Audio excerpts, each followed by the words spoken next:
Nama saya Muhammad Nawawi Razak, pembantu berkenaan kitab Taqrib. Sedikit tentang kitab Taqrib, tulisan Al-Imam Ibn Hajar Al-Asqalani, kitab Rijal. Kitab Rijal ni maksudnya kitab menghimpunkan biografi para perawi hadis.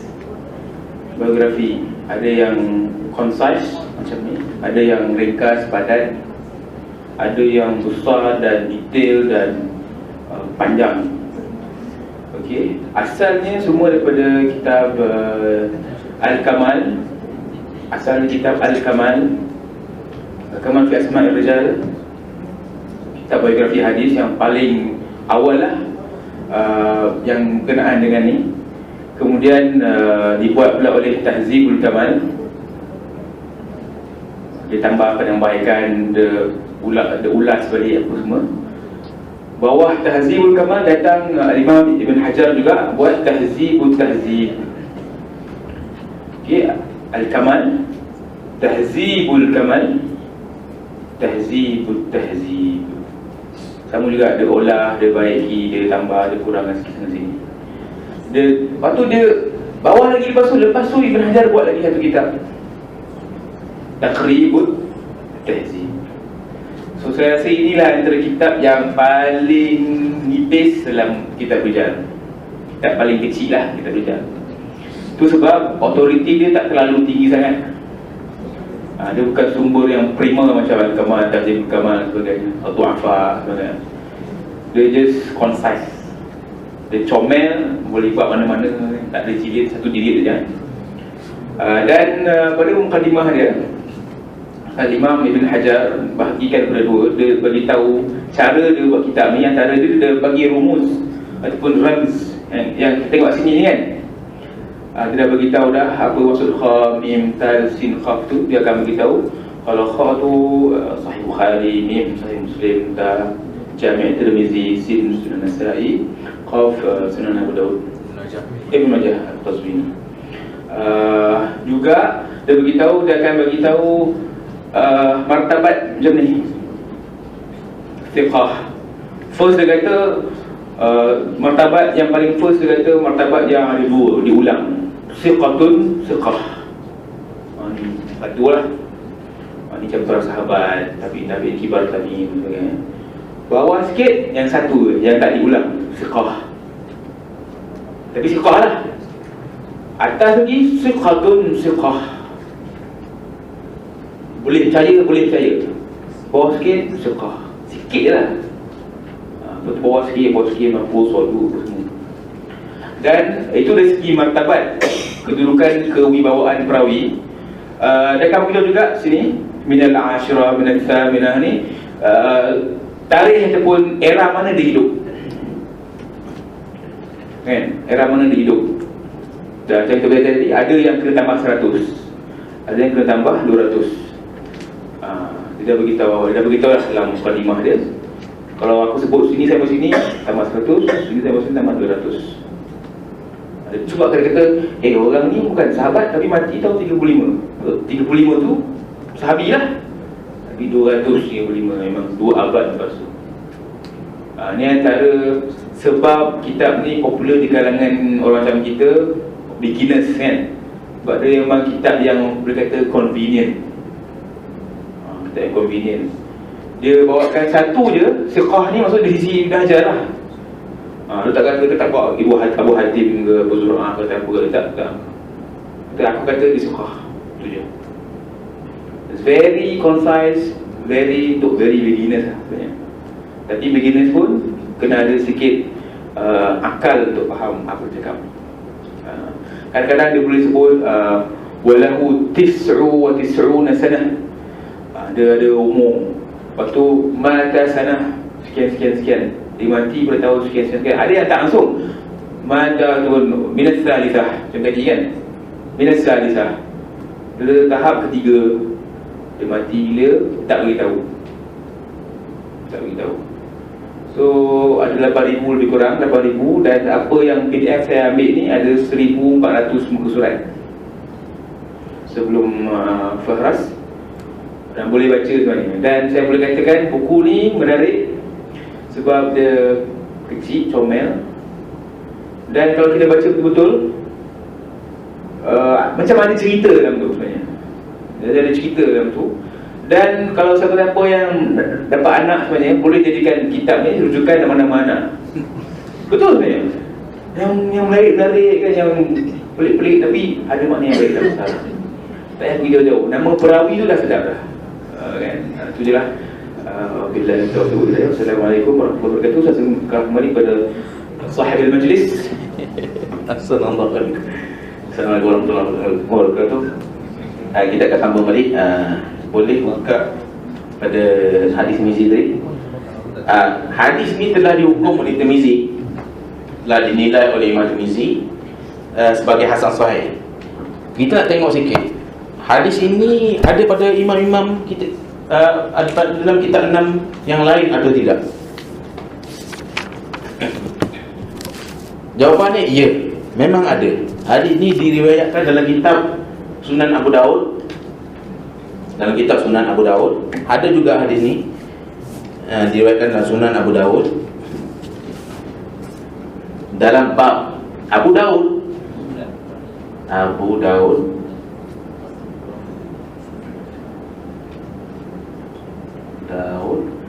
275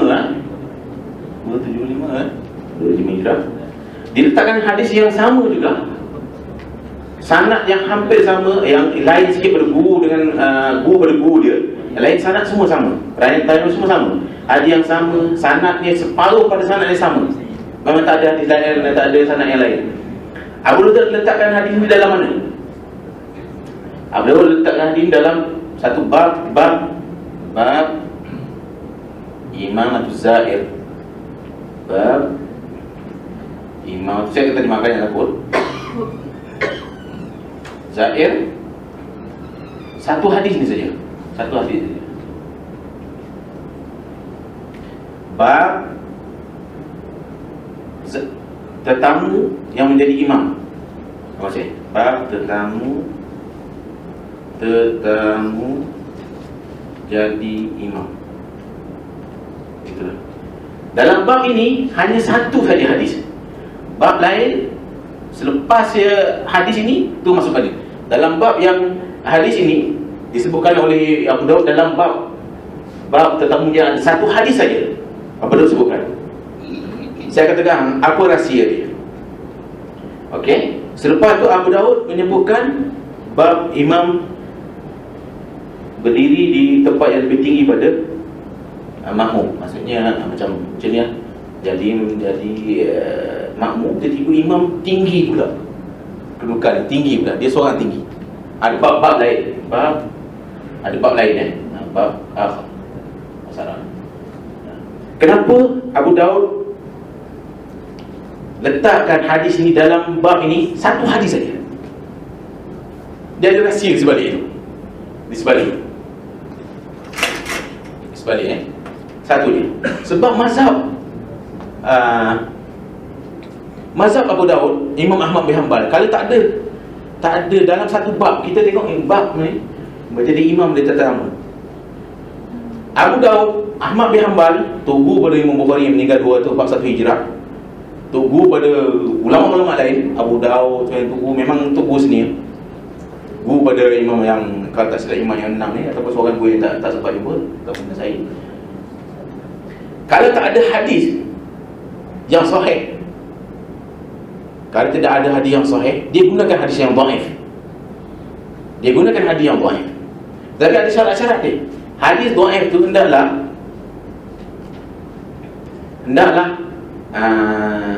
dalam bab itu ada hadis itu satu saja. Macam dalam bab jadi imam, tetamu menjadi imam ni, kalau ikut ke mazhab Imam Ahmad bin Hanbal dan mazhab Abu Daud, kita boleh gunakan hadis dhaif. Itu mazhab Ahmad bin Hanbal, mazhab Hanbali itu, mazhab dan mazhab Abu Daud boleh guna hadis dhaif, tapi dengan syarat dalam bab jadi tetamu, bab tetamu ini hanya ada satu hadis saja. Hanya ada satu hadis. Hadis lain tak ada. Hadis yang bercanggah tak ada. Hadis lain pun tak ada. Walaupun hadis itu dhaif.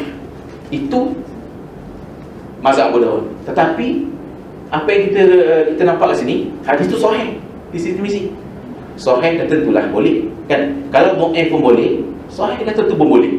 Itu mazhab. Itu pasal rahsia Sunan Abu Daud. Kita akan masuk Sunan Abu Daud satu hari nanti, insya-Allah, kalau ada sesi kita. Dia ada rahsia semua sekali. Rahsia-rahsia inilah yang dipelajari, dikaji oleh ulama-ulama hadis, pelajar-pelajar penuntut ilmu semua. Dan kita kena tahu. Kalau kita belajar hadis, kita tak tahu, ni susah. Kita tak faham sebenarnya satu hadis ni.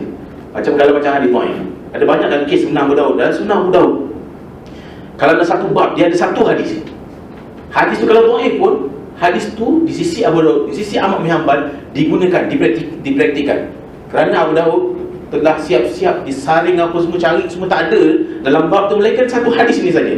Dan hadis tu dhaif pula, diamalkan. Itu mazhab Ahmad bin Hanbal, mazhab Hambali dan mazhab Abu Daud. Dan mazhab tu mazhab qurun salat mutabar. Yang empat mazhab Syafi'i, Maliki, Hanafi dan Hambali, ini mutabar, mazhab mutabar. Dan kita kena tahu benda-benda sini. Ini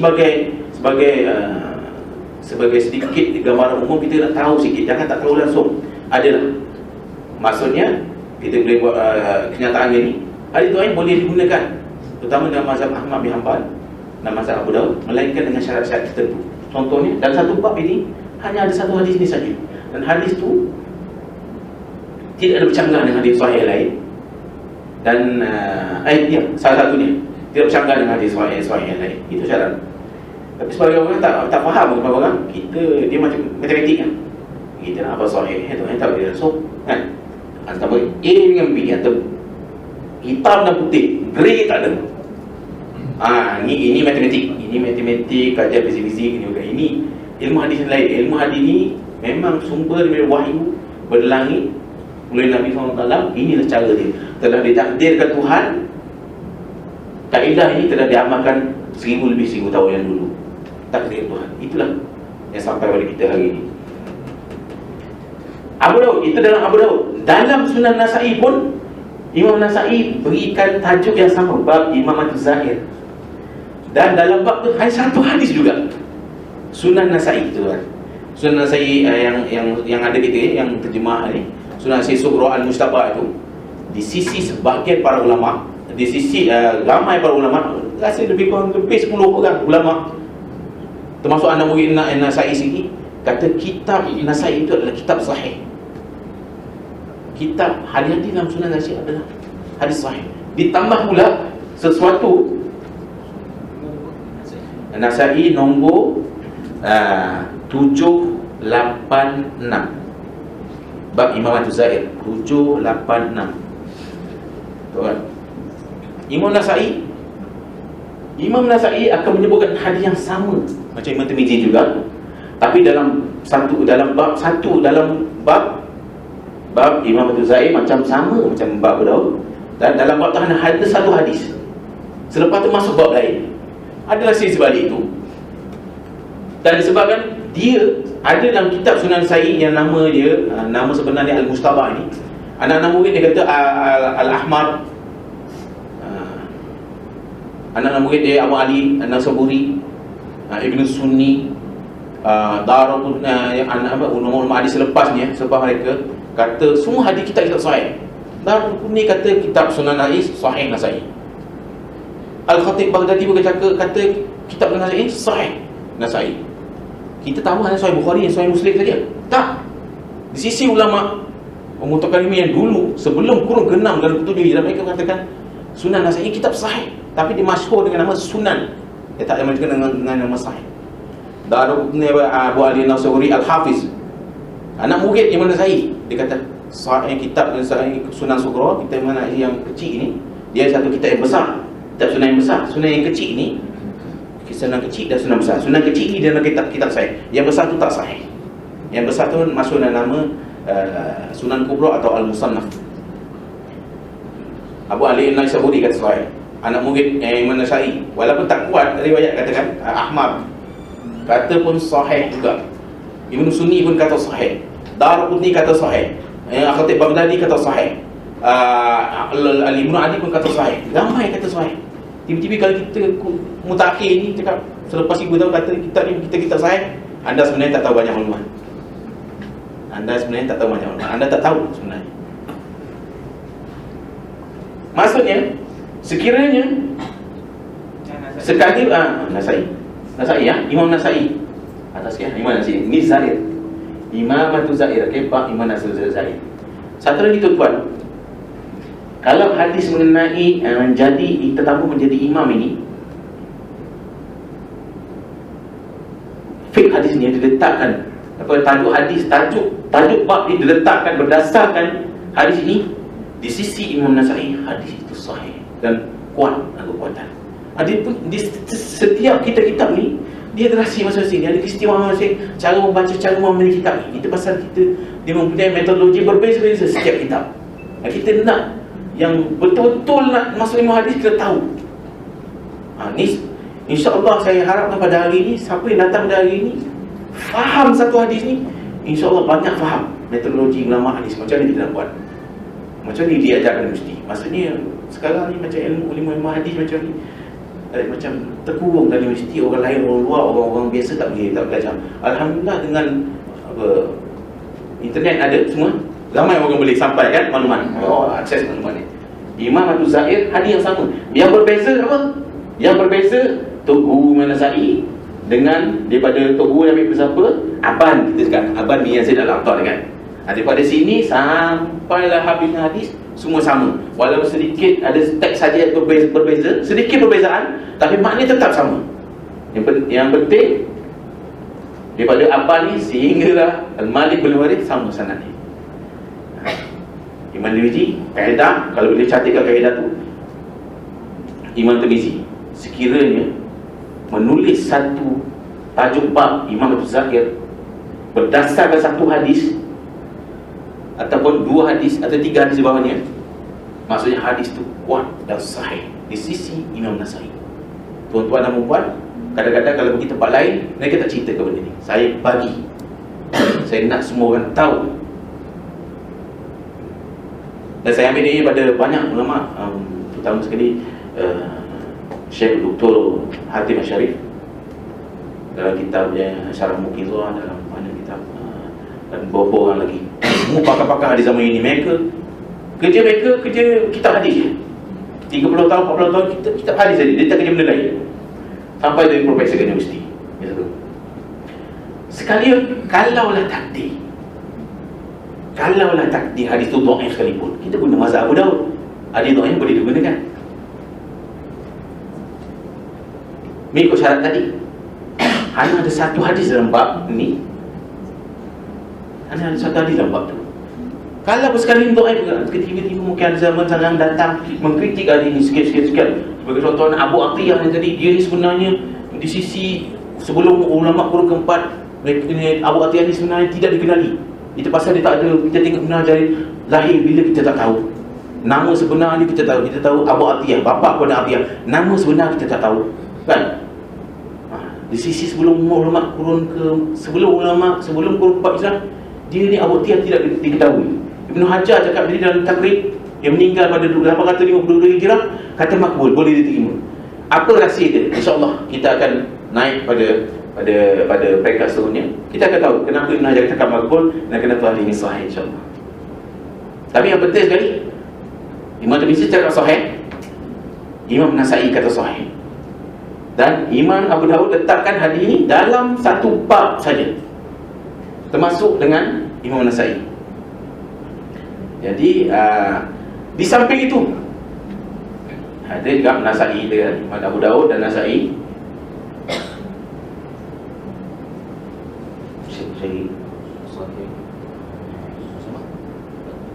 Tak apa, tidak dipancarkan. Kitab sahih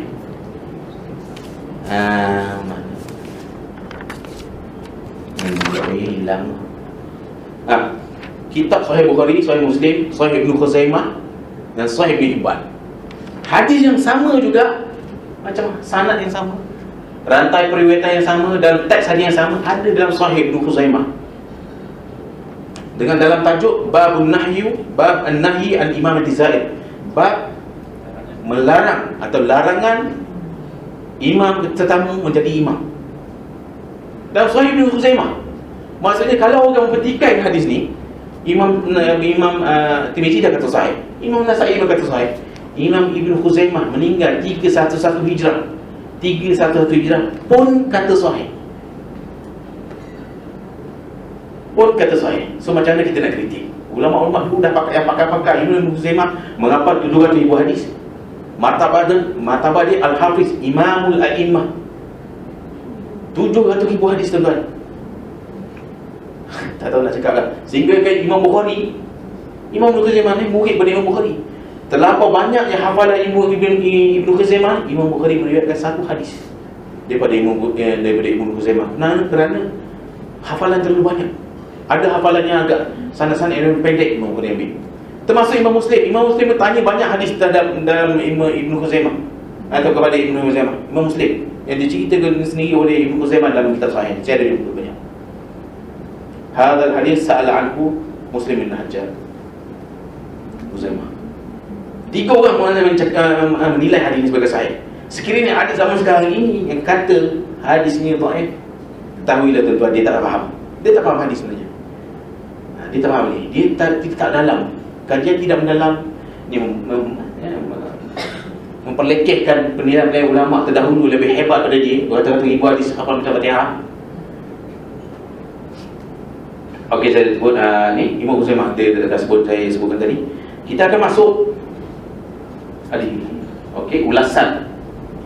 Okey, kita akan masuk ulasan ni. Wal amalu ala hadha inda aktsari ahli al-ilmi min ashabin Nabi sallallahu alaihi wasallam.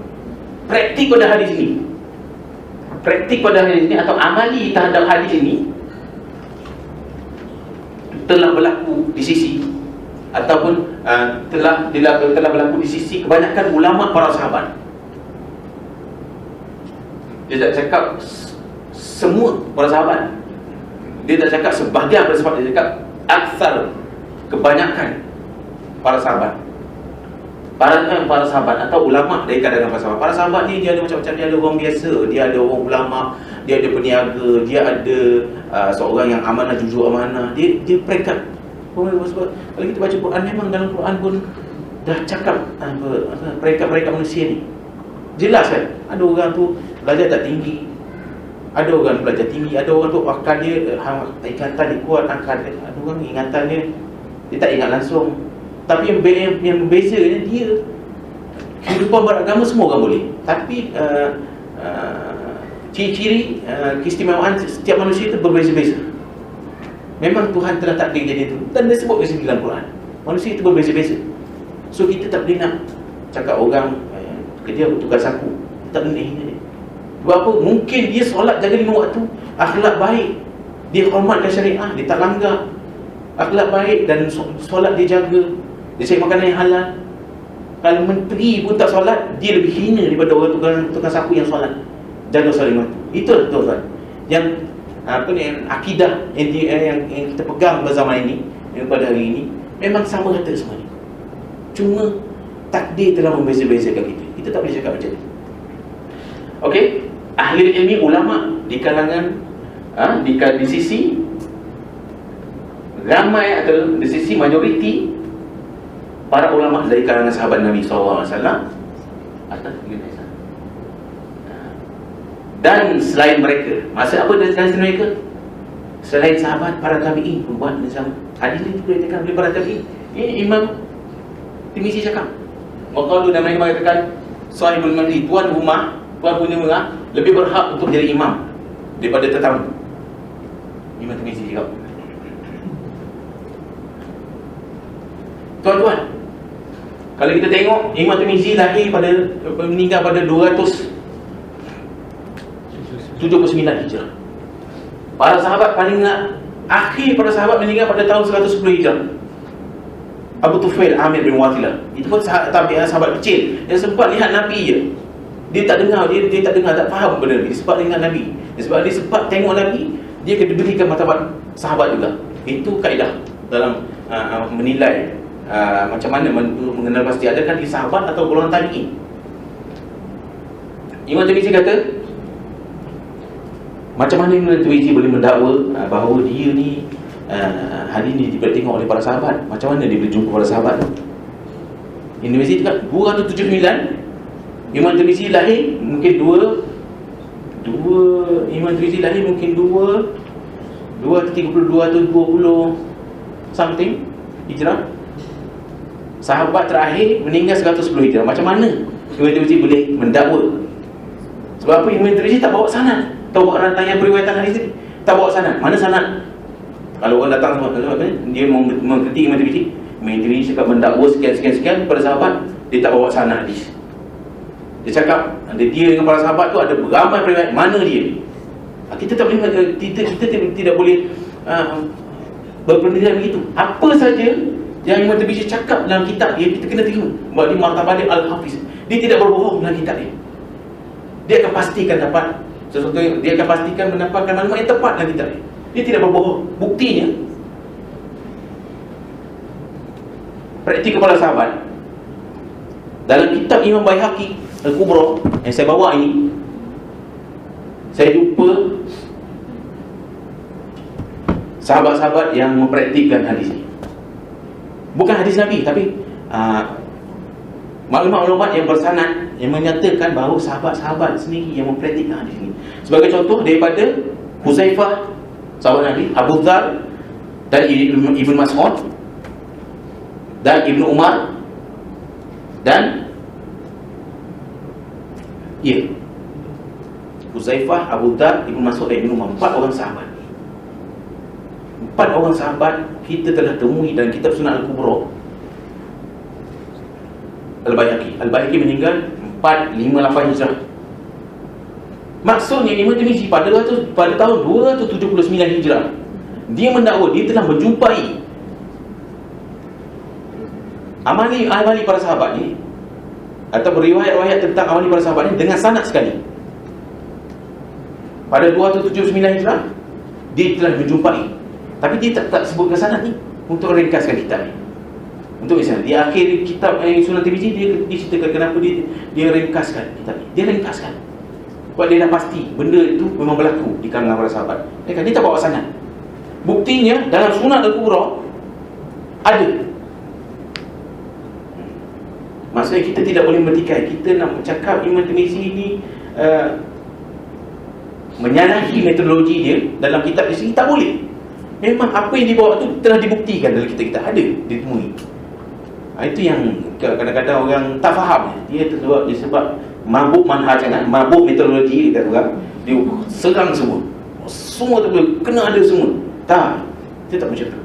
Macam ni sekali, kalau macam seorang kata, oh ini kita tak boleh pakai, yang praktik para sahabat ni tak boleh pakai sebab Imam Tirmizi tak bawa sanad dia, rantai periwayatan, kan? Tiba-tiba kalau kita bagi bukti macam ni, Sunan Al-Kubra kita jumpa Imam Tirmizi bukan cakap bohong, dia cakap benar-benarnya. Anda bersedia tak nak tarik balik? Anda sepatutnya kena bersedia sebab kita telah bagi bukti. Kita bukan nak bohong. Itu yang telah berlaku. Saya itulah sampai sekarang ni, saya kalau ada yang mendakwa zaman ini, saya bawa kitab, saya suruh dia baca kitab. Tolong baca apa dia faham. Muslim tak bohong ni. InsyaAllah tak bohong. Saya dah saya orang memang orang cakap saya ni Majnun Tirmizi. Majnun Tirmizi, asyik Imam Tirmizi, mutahan Imam Tirmizi, mati-matian Imam Tirmizi. Kawan-kawan cakap mati-matian dia cakap Imam Tirmizi, mempertahankan Imam Tirmizi ni. Saya bawa, saya buktikan bahawa dia tidak bohong. Dan ada, kalau Imam Tirmizi cakap amali hari ini, praktikal hari ini ada di kalangan sahabat, insyaAllah saya akan buktikan. Saya akan bawa riwayat, terutama daripada kitab Musannaf Ibn Abi Syaibah yang terkenal dengan memang praktik para sahabat, praktikal para sahabat. Dia bukan hadis Nabi, praktikal para sahabat. Kebanyakan dari kita itu disebutkan dalam itu. Saya akan buktikan, insyaAllah semua sekali saya buktikan. Dan kita telah jumpai sesiapa tidak yang mengatakan bahawa Imam Tirmizi tidak bawa sanad, sebenarnya dia tidak ilmiah. Satu, dia tidak ilmiah, dia tak tahu. Dia satu lagi mutalaah dia tak begitu luas. Mutalaah tak begitu luas. Sunan Al-Kubra ni 33,000 hadis juga. Musannaf Ibn Abi Syaibah pun 30,000 hadis. Saya cabar baca depan saya 10,000 hadis depan saya. Berapa lama boleh tahan? Tentang 2 hari dia dah tak tahan dah. Ulama dulu. Tuan-tuan. So kita kadang-kadang ada sebagian pendapat, sebagian orang yang kadang-kadang tergamak. Kita masuk ulasan Imam Tirmizi seterusnya. Wa qala ba'du ahli al-ilmi idza adina lahu fala ba'sa an yusalliya. Bagaimanapun sebahagian para ulama Qala, dan sebagian para ulama menyatakan sekiranya tuan puteri rumah mengizinkan tetamu menjadi imam, tak apa dia menjadi imam. Itu je kat dia larangan ni bukan berbentuk haram. Larangan ini berbentuk untuk menjaga adab sopan tata susila. Ya. Dia tak sampai jadi berdosa besar, cuma tak cantik di segi akhlak, di segi adab sopan, tak cantik. Itu pasal ulama ada boleh juga nak jadi menjadi imam kalau syarat, kalau diizinkan oleh tuan puteri rumah. Qala Ishaq bin hadis Malik, Ishaq bin Rahuyah atau Rahawai, guru pada Imam Muslim, guru pada Imam Bukhari, dan rakan kepada Imam Ahmad bin Hanbal. Ishaq bin Rahuyah ahli hadis juga dan ahli fiqh. Ishaq bin Rahuyah dia mazhab 4 ni. Mazhab 4 Abu Hanifah, Imam Malik, Imam Syafi'i, Imam Ahmad bin Hanbal. Mazhab Ishaq bin Rahuyah ni mazhab fiqh juga. Mazhab dia hampir sama dengan mazhab Imam Ahmad bin Hanbal. Itu pasal dia tak masuk. Sebab segala pendapat dia telah di cover yang dah ada dalam pendapat Imam Ahmad bin Hanbal. Itu pasal mazhab dia tak bermasyhur. Cuma sikit-sikit dia beza. Ada sikit-sikit dia beza Imam Hanbal. Sebab tu kalau ditakdirkan Imam Ahmad bin Hanbal tak ada, mazhab Ishaqi lah. Tapi Ishaq bin Rahuyah ni dia pendapat dia dah ada semua dalam mazhab Imam Hanbal. So dia tidak jadi mazhab. Dia mengatakan Ishaq bin Rahuyah ni berpegang kepada hadis ni. Maksud ni tetamu tak boleh jadi imam. Dan wasyaddada fi an la yusalli, dan berkeras bahawa tetamu tidak boleh, seseorang tidak boleh jadi imam kepada seorang tetamu, tak boleh jadi imam kepada tuan rumah. Wa in adina lahu sahibul, sekalipun tuan rumah itu mengizinkan. Maksudnya Imam Ishaq bin Rahuyah dia bukan cakap benda-benda mengarut, nak jaga tata susila, sopan santun kat rumah orang jadi tetamu. Macam itulah. Dia macam kita tengok dalam ilmu fiqh, dia panggil dan ihtiyat. Ihtiyat ni maksudnya waspada. Dalam teks hadis yang kita faham, kita tu waspada, janganlah jadi imam walaupun diizinkan. Itulah maksud Ishaq bin Rahuyah. Dia tak lain sangat dengan mazhab-mazhab lain. Dia tidak melencong pada pemahaman hadis, teks pemahaman hadis tak melencong. Okey? La yusalli iaitu tidak jadi imam, iaitu tetamu itu seseorang atau tetamu tidak menjadi imam di masjid. Sekiranya tetamu dia menjadi seseorang tidak menjadi imam di masjid atau di sesuatu masjid atau di masjid, sekiranya dia datang menjadi tetamu. Yaqul yusalli bihi rajul minkum, hendaklah orang pemilik masjid atau orang qaryah dalam masjid itu yang jadi imam, bukan tetamu. Habis mereka ini, dan habislah kita cerita pasal satu hadis ini pada pagi ini sampai sekarang. Habis kita cerita. So saya nak menambahkan, bagi pertambahan sekali, Imam Tirmizi dia cakap tadi, dia nak ingatkan hadis yang sama dalam Abu Daud, diletakkan dalam satu bab tetamu menjadi imam, dan dalam satu bab ada satu hadis saja di sisi Abu Daud. Walaupun hadis itu dhaif, dipraktikkan atau diamalkan, tapi hadis itu tidak dhaif. Hadis itu telah sepakat 3 para ulama mensahihkan hadis itu. Imam Nasa'i pun sama juga letakkan hadis itu dalam satu hadis dalam satu bab. Dalam bab tetamu menjadi imam juga, di sisi Imam Nasa'i ada 2. Yang zahirnya Imam Nasa'i mensahihkan hadis ini. Pertama, hadis itu ada dalam kitab Imam Nasa'i yang dinamakan Al-Mujtaba atau Sahih Nasa'i. Kedua, hadis itu telah ditulis babnya berdasarkan hadis itu. Bila suatu hadis itu dituliskan babnya berdasarkan hadis itu, maksud di sisi Imam Nasa'i hadis itu sahih. Ini penuh rahsia, kan? Dia sangat sangat halus, teliti, dan biasa pelajar dia akan ambil pelajar dia yang tegar akan ambil maklumat ini. Dan Sahih Ibn Khuzaimah tadi, Imam Ibn Khuzaimah terang-terang menyebutkan hadis dalam Sahih, kitab Sahih. Maksudnya hadis itu sahih. dalam kita dalam bab larangan tetamu menjadi imam. Tegang-tegang.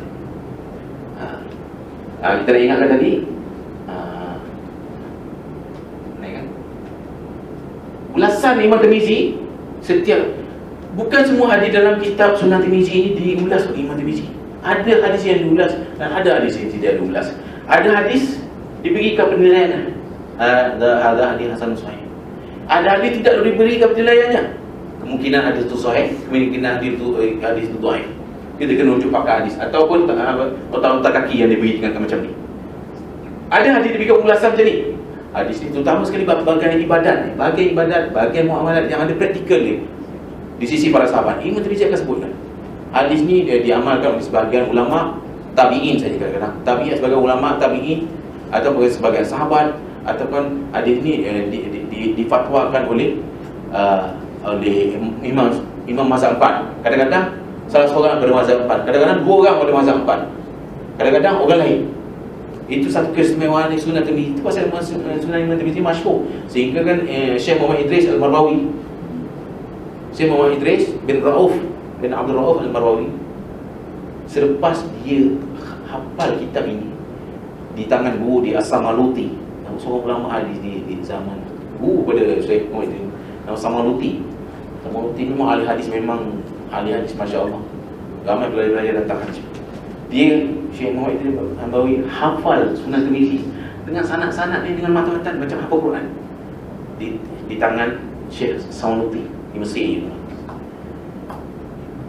Sangat-sangat sehingga kan dia menterjemahkan kitab Imam Tirmizi dan dibagi huraian atau syarah atau huraian dinamakan Bahrul Mazi. Itulah kitab dia. Tapi dia ringkaskan kitab tu. Dia ringkaskan, dia tak buang. Dia gunakan Malik bin Huwairis di sanad ni daripada Tubuh Imam Tirmizi sampai ke Tabi'i. Dia tak sebutkan. Dia akan sebutkan sahabat Nabi, terus di Nabi, dia ringkaskan sikit. Sebab kebiasaannya orang-orang belajar yang baca kitab Sunan Tirmizi ni, mereka yang belajar hadis dan belajar fiqh, belajar hadis dan fiqh, dan belajar fiqh ni kebiasaannya tak perlukan sangat untuk kaji benda rantai perasaan yang cukup dengan para sahabat dan hadis itu ada, dan penilaian Imam Tirmizi ini telah ada pun, so tak perlu lagi. Itu sebagai contoh. Inilah sebagai sejarah yang kita tak tahu dari Syekh Imam Tirmizi. Kita tahu kamu Marwawi, kamu Marwawi, kita baru Mazi, Marwawi kita tahu, kita apa yang Marwawi buat, apa semua ni kita tak tahu. Dia khatam Sahih Muslim berkali-kali dengan Syekh, pertama lagi Syekh Samaluti. Dan Tirmizi dia hafal. Kalau Tirmizi dia hafal Quran, mesti dia hafal kan. Tapi dengan diceritakan dia hafal Quran bukan 10 juzuk atau 22 juzuk, 20 juzuk. Marwawi, Syekh Muhammad Idris Marwawi. Dan kita Tirmizi ni dia boleh hafal tuan-tuan. Tak susah kan, kalau nak hafal tak susah kan. Qala Tirmizi haddatsana Mahmud bin Ghailan wa Hanan, qala haddatsana Waqi'un an Aban bin Yazid al-Attar an Budayr bin Masarah, an Budayr bin Masarah, an Abi Atiyah, an Malik al-Huwairi. Boleh hafal sebenarnya. Sanad tu boleh hafal. Tapi dia ada teknik-teknik tertentu, kita selalu merujuk, kita selalu mentalaah kita tu. Kita dalam kepala dia nak minta kita boleh hafal lah. Saya nak sentuh sini. Okey, saya sentuh sikit ya. Asal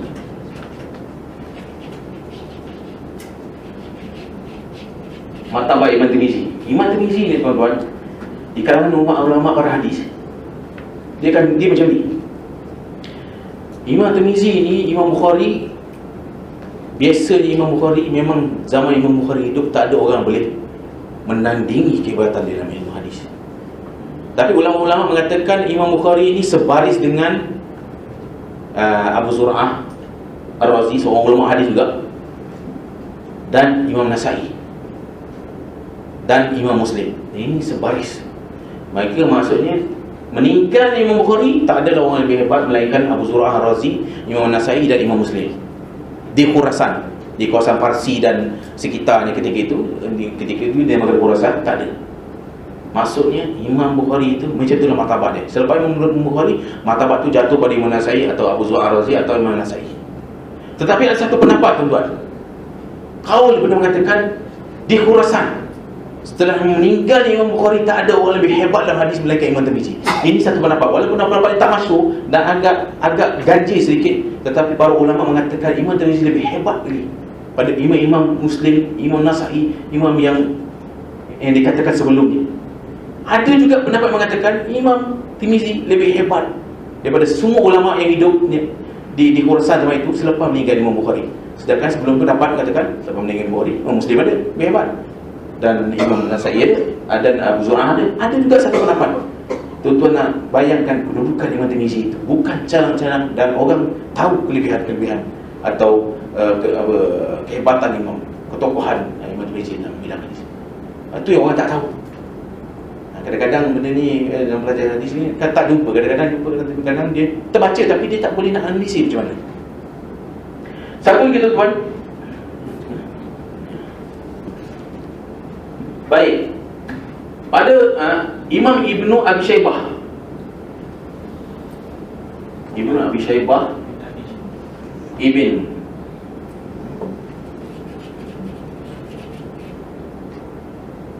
Abi Syaibah meninggal 2 Hijrah. Kita menyatakan Imam Tirmizi ni dia jumpa. Kitab dia nama Musannaf, Al-Musannaf. Al-Musannaf. Kitab ni 30,000 hadis tuan. Saya beli kitab 3 tak habis baca gitu. Rujuk-rujuk. Nak baca tidur, nak baca tidur. Ngantuk. 30,000. Nak baca tu ni kitab yang jilid dia ada 26 jilid. Kitab ni. Kitab ni sangat besar, menghimpunkan semua hadis-hadis Nabi dan asar para sahabat atau mauqufat, atau yang kita cakap bahasa Melayu ni praktikal para sahabat, tetapi ada sanad.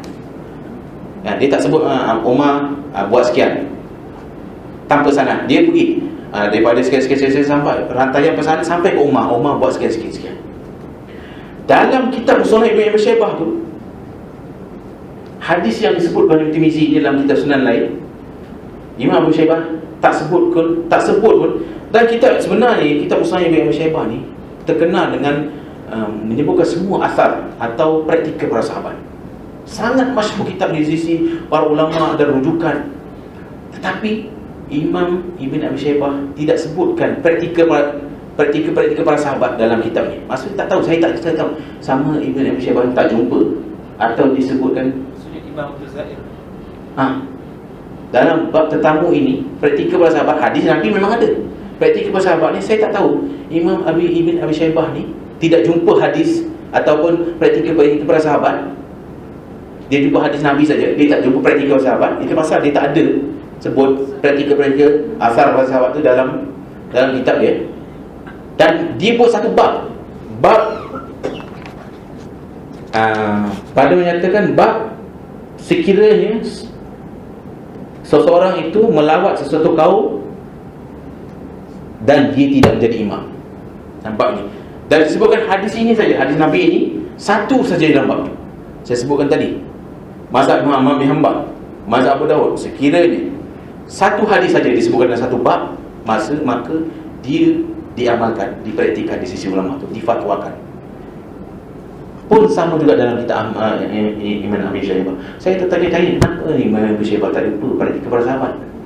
Sedangkan dia meninggal 235 Hijrah. Sedangkan kitab dia memang khusus untuk mengumpulkan praktikal para sahabat.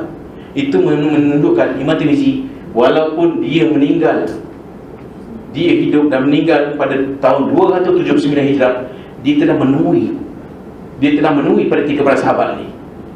Yang saya cakap ni telah dibuktikan dengan kitab Al-Baihaqi. Maksud Imam Tirmizi bukan cakap kosong tuan-tuan. Dia memang Al-Hafiz, imam, anak murid Bukhari, anak murid kanan Bukhari. Sehingga Bukhari pun terpaksa ambil manfaat, ambil beberapa faedah-faedah ilmiah daripada anak murid dia sendiri. Dan dikatakan Sunan Tirmizi ini, dan Sunan Tirmizi ini sebenarnya dalam dia ada 14 jenis ilmu. Ilmu fiqh ada. Jadi kat tadi Ishaq bin Rawiyah, para sahabat ilmu fiqh ada. Ilmu rijal ada 14 jenis ilmu. Itu pasal orang ada pendapat kan, kalau kita baca Quran dan baca terjemahan Quran, baca tafsir Quran dan baca kitab Sunan Tirmizi dah cukup. Dah cukup untuk kita cover semua pengetahuan kita tentang syariah, tentang Islam. Dah cukup dah. Itu menurut saya pun saya terkejut. Saya ingatkan ada dalam kitab Musannaf bin Abi Syaibah ni. Ada 235 Hijrah.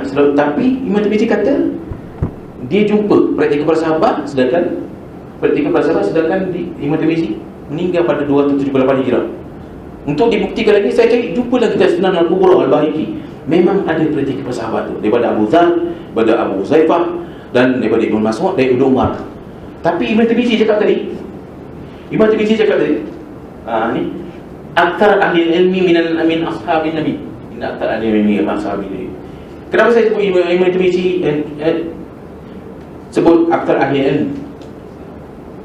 Kenapa kita dapati bahawa praktikal para sahabat tu telah dilakukan, para sahabat telah mengamalikan hadis ini. Maksudnya kamu tidak menjadi imam pada tuan rumah. Kita tengok Ibnu Mas'ud. Ibnu Mas'ud adalah mufti para sahabat, tuan-tuan. Ibnu Mas'ud adalah mufti para sahabat. Maksudnya kalau Ibnu Mas'ud berfatwakan, para sahabat lain ikut. Ibnu Umar, ulama di kalangan para sahabat. Aisyah, ulama di kalangan para sahabat. Abu Hurairah. Tetapi dalam praktikal ini, Ibnu Mas'ud ada mempraktikkan, Ibnu Umar ada mempraktikkan, sahabat lain Abu Dzar ada mempraktikkan, Abu Huzaifah ada mempraktikkan. Mungkin dalam kita hadis lain mungkin kita akan jumpa. Tapi saya tak tahu, saya jumpa ni lah, setakat ini je. Tapi cukup dengan Ibnu Umar, cukup dengan praktikal yang kita jumpa daripada Ibnu Umar.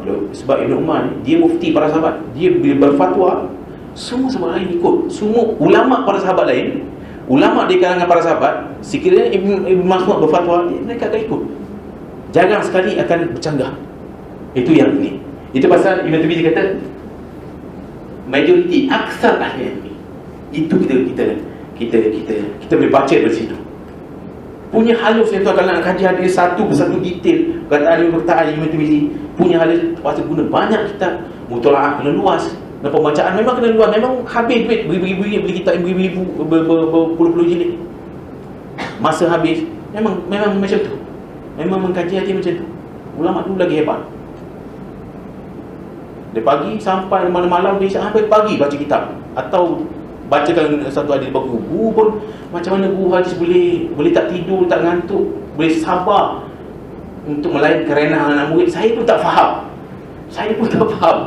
Itulah berkat yang diberikan oleh Allah SWT kepada orang yang berkecimpung dalam bidang hadis. Ini semuanya berkat, dan Allah SWT akan sediakan insya-Allah pada satu hari nanti. Malaysia pun ada macam ni, dan kita juga insya-Allah direzekikan dapat semangat sebegitu hebat untuk belajar bidang hadis. Saya rasa tak ada apalah saya nak kongsikan. Semua rahsia saya dah bongkar. Termasuk sebenarnya ada part-part yang saya tak boleh. Ada satu part yang saya tak boleh dedahkan sebab kita berdasarkan kaedah yang digariskan oleh Imam Abu Daud dalam satu risalah kecil, mengatakan kalau bab kecacatan hadis yang tinggi-tinggi ini tidak boleh dibongkarkan, disebar kepada orang awam. Hanya peruntuk ilmu hadis tegar saja. Dan saya dia sebenarnya bukan haram, tapi sebenarnya untuk menghormati dan untuk kita berpegang pada pendapat fatwa tu sebenarnya, sebab dia fatwa seorang ulama besar, mereka lebih tahu kesan akibatnya kalau disebar kepada orang awam. Saya rasa setakat ini saja dulu. Selepas ni siapa yang detail, bolehlah merujuk kepada saya akan tegangkan. Tapi saya akan tegang secara menyedia guna. Sebab apa? Dia memerlukan penyediaan supaya kita mudah faham dan kita tahu masalah. Saya rasa mungkin kita akan berhenti makan sebab itu, mungkin ada sesi soalan jawab sebab ni. Saya sedaya upaya cuba layan soalan-soalan yang diutarakan kepada saya selepas ini, insya-Allah, dengan keterbatasan ilmu yang ada, insya-Allah. Wallahu a'lam. Sallallahu alaihi wasallam. Alhamdulillah. Assalamualaikum warahmatullahi wabarakatuh.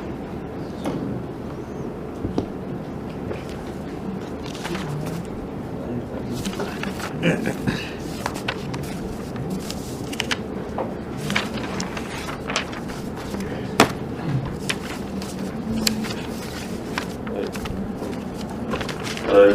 kasih Jazakallah Kathira kepada Ustaz Muhammad Nuruddin.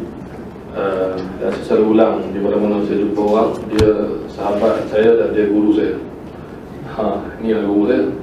Dan yang apa, sebab saya teringat kata-kata Imam Hadis Al-Bukhari, Imam Al-Bukhari dan Imam sebelum dia yang saya tak ingat siapa. Tapi kata-kata itu ialah tak akan sempurna seorang alim dalam hadis atau dalam mana bidang melainkan dia belajar dua tiga orang. Kalau tak ingat yang semua, ingat yang ni pun cukup lah, boleh. Iaitu belajar daripada gurunya, orang yang tinggi pada dia, maksud guru-guru sini-sini, maksudnya syekh-syekh. Yang kedua belajar daripada kawan yang sebaya, dan belajar daripada muridnya. Jadi makna kita kenal ada guru daripada tiga golongan ni. Dan Imam Bukhari telah buktikan dia belajar daripada Tirmizi. Maksudnya Tirmizi kata semua orang tahu Tirmizi murid Imam Bukhari.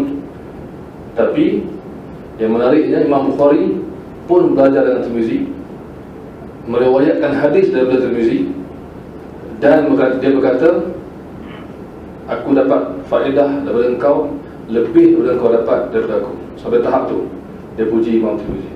Jadi Imam Al-Bukhari telah menerangkan sebegitu. Dan kita, bagi saya, antara asas utama dalam ilmu hadis ialah kita mesti ada guru yang ramai. Bukan memilih-milih guru sampai tak ada guru. Guru ni hanyalah buku, memilih-milih buku sampai tak ada buku. Jadi tak tahu dia belajar berapa. Wallahualam berapa. Kita belajar dengan guru lama, ramai, kita rasa Allah tak cukup lagi kita belajar. Sampai ke hari ini kita masih belajar daripada guru-guru, daripada kawan dan sebagainya. Jadi saya rasa syukur kerana Ustaz Nuruddin dapat kongsi dengan kita sebahagian yang kita perlu tahu. Dan sekarang kita buka soal jawab.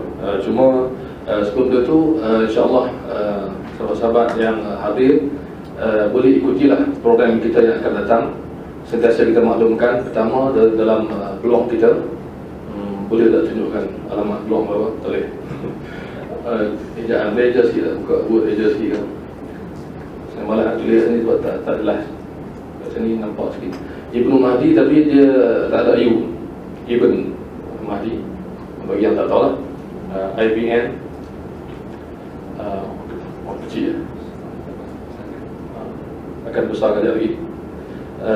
Di sini kita letakkan pertamanya program yang kita buat yang akan datang, dan juga rakaman program yang telah kita buat, dan faedah yang lain. Dan kalau lebih nak mengenali siapa yang anjurkan program ini, semua ada di situ insyaAllah. So akan datang kita akan buat beberapa program, kita akan teruskan buat program, dan insyaAllah kita akan terus bekerjasama dengan banyak pihak.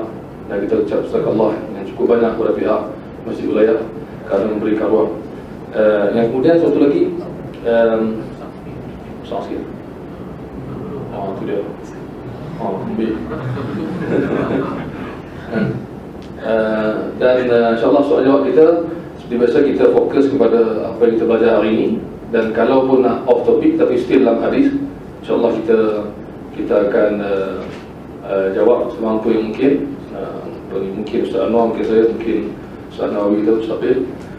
Dan yang paling penting ialah pertama tadi saya kata apa, banyak guru, banyak tempat kita mengaji. Yang kedua, kita juga perlukan masa yang lama untuk belajar dan perlukan kesabaran. Jadi ilmu ni adalah ilmu yang memerlukan masa. Dan yang ketiga sekali ialah mengenal siapa nama yang kita sebutkan. So hari ini kita kenal alhamdulillah sikit sebanyak tentang Imam Muhammad bin Isa At-Tirmidzi, dan kita kenal sikit sebanyak tentang Ibnu Hajar Al-Asqalani. Dan baru tadi saya tulis status Facebook saya yang baru tentang Imam Ibnu Majah.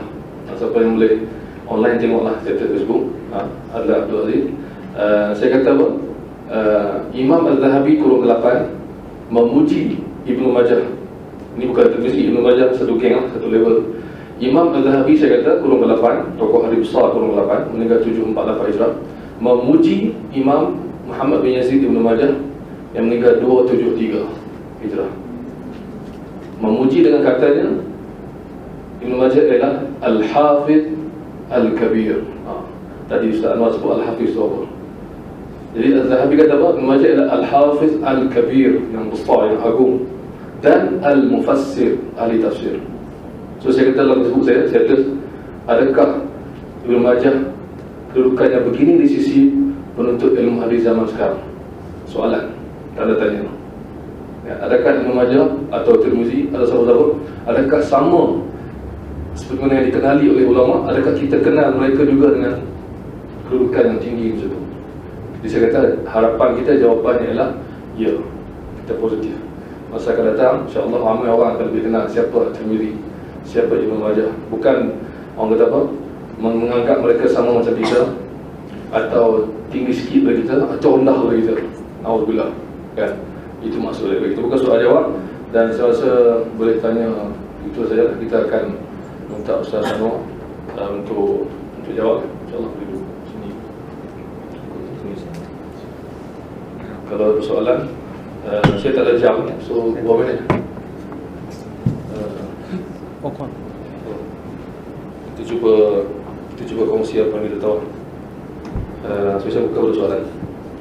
Sampai masa dia akan beri syarat untuk berhenti lah. So saya tak ada jam. So norm tak ada jam. Silakan siapa yang nak guna mic boleh, tak guna mic boleh. Tanya boleh, tak tanya boleh. Tapi kalau boleh tertanya-tanya, tanya. Apa saja tentang berkaitan ilmu hadis ni, tentang hadis je, apa saja tanya. Kita buka. Kita cuba jawab. Kita jawab apa yang terbaik. Dalam hadis ni, Tanya tak? An Abi Atiyah ni kan, dia yang jumpa Malik bin Huwairis. Jadi dikata dalam tu, kana Malik bin Huwairis ya'tina. Jadi dia pun sebahagian dalam masjid tu lah. Fi musallana tahaddath. Jadi adakah dia mendengar ataupun dia melihat ataupun Zahir pada hadis itu, zahir pada kisah dalam hadis itu memang zahir dia memang ketika Malik bin Al-Huwairis datang ke masjid atau surau di satu tempat tu, kan, kita dapat berikan tafsiran bahawa memang di kalangan ahli yang datang mendengar pada Malik Al-Huwairis, Abu Atiyah, seorang tabi'in, seorang daripada golongan tabi'in, walaupun tidak diketahui, tetapi golongan tabi'in ni sememangnya begitu. Sememangnya hadis-hadis daripada golongan tabi'in ada dikategorikan pada dua. Hadis-hadis yang disahihkan. Sebenarnya kalau seseorang tabi'in, golongan tabi'in ni sama ada tabi'in tua atau tabi'in pertengahan, sekiranya kita tidak tahu siapa dia, hadis-hadis ni terbagi pada dua. Satu, hadisnya diterima, iaitu hadis-hadis yang disahihkan oleh pakar-pakar hadis zaman dulu. Disahihkan pakar-pakar hadis zaman dulu. Dan hadis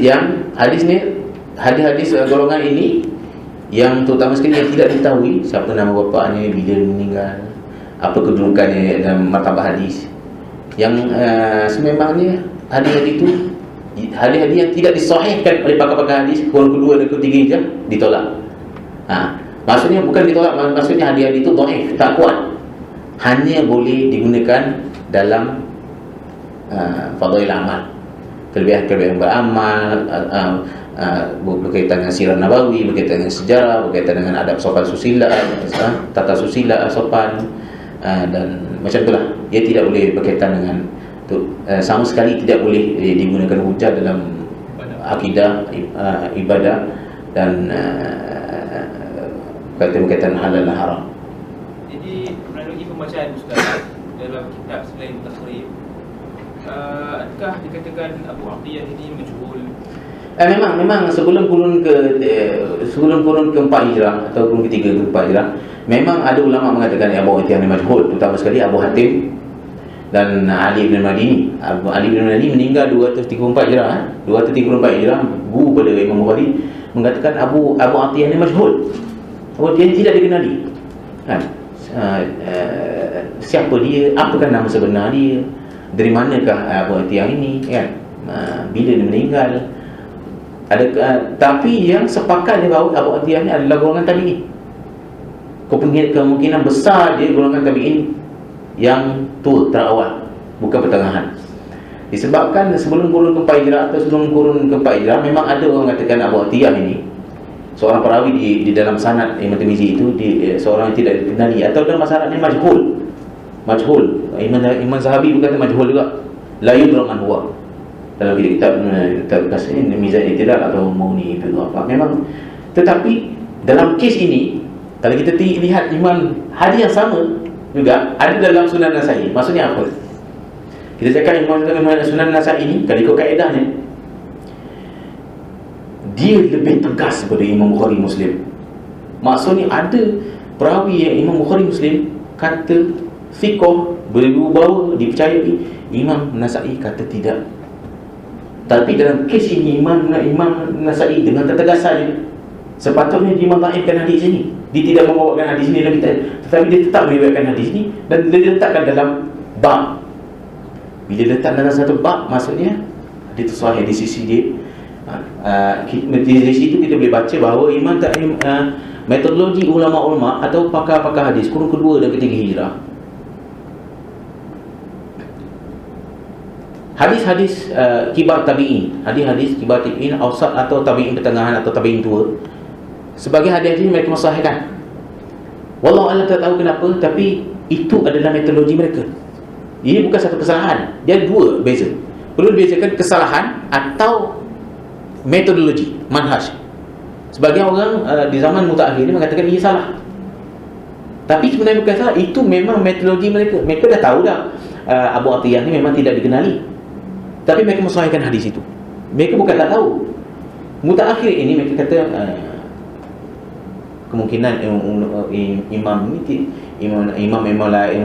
ini tidak mengetahui bahawa Abu Atiyah ni majhul. Tidak, mereka sebenarnya memang mengetahui Abu Atiyah ni majhul, tetapi itu metodologi mereka, manhaj mereka menerima hadis itu.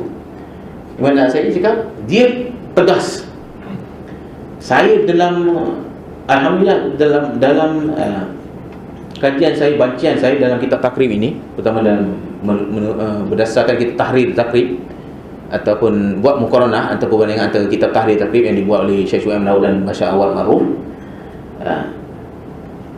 golongan tabi'in dari peringkat ketiga, dari peringkat kedua, ketiga dan keempat, kadang-kadang yang kelima, tapi kedua, ketiga, keempat, golongan tabi'in yang diriwayatkan oleh Imam Nasa'i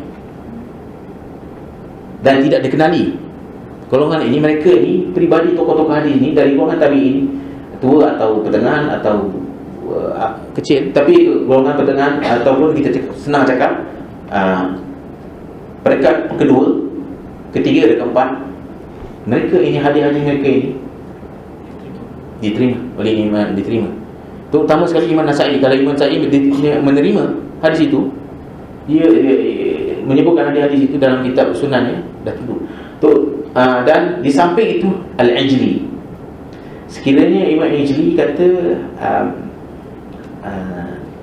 fulan dari golongan tabi'in ni tidak dikenali di sisi imam lain, tapi Imam Al-Ijli kata fiqh, maka dia diterima. Apatah lagi hadis itu diterima oleh Imam Nasa'i, itu dah tentunya. Dan saya anggap tindakan Imam Nasa'i meletakkan hadis ini atau menerima hadis Abu Atiyah atau hadis-hadis daripada golongan tabi'in yang tidak dikenali dalam kitabnya adalah pengiktirafan kepada kewibawaan hadis itu.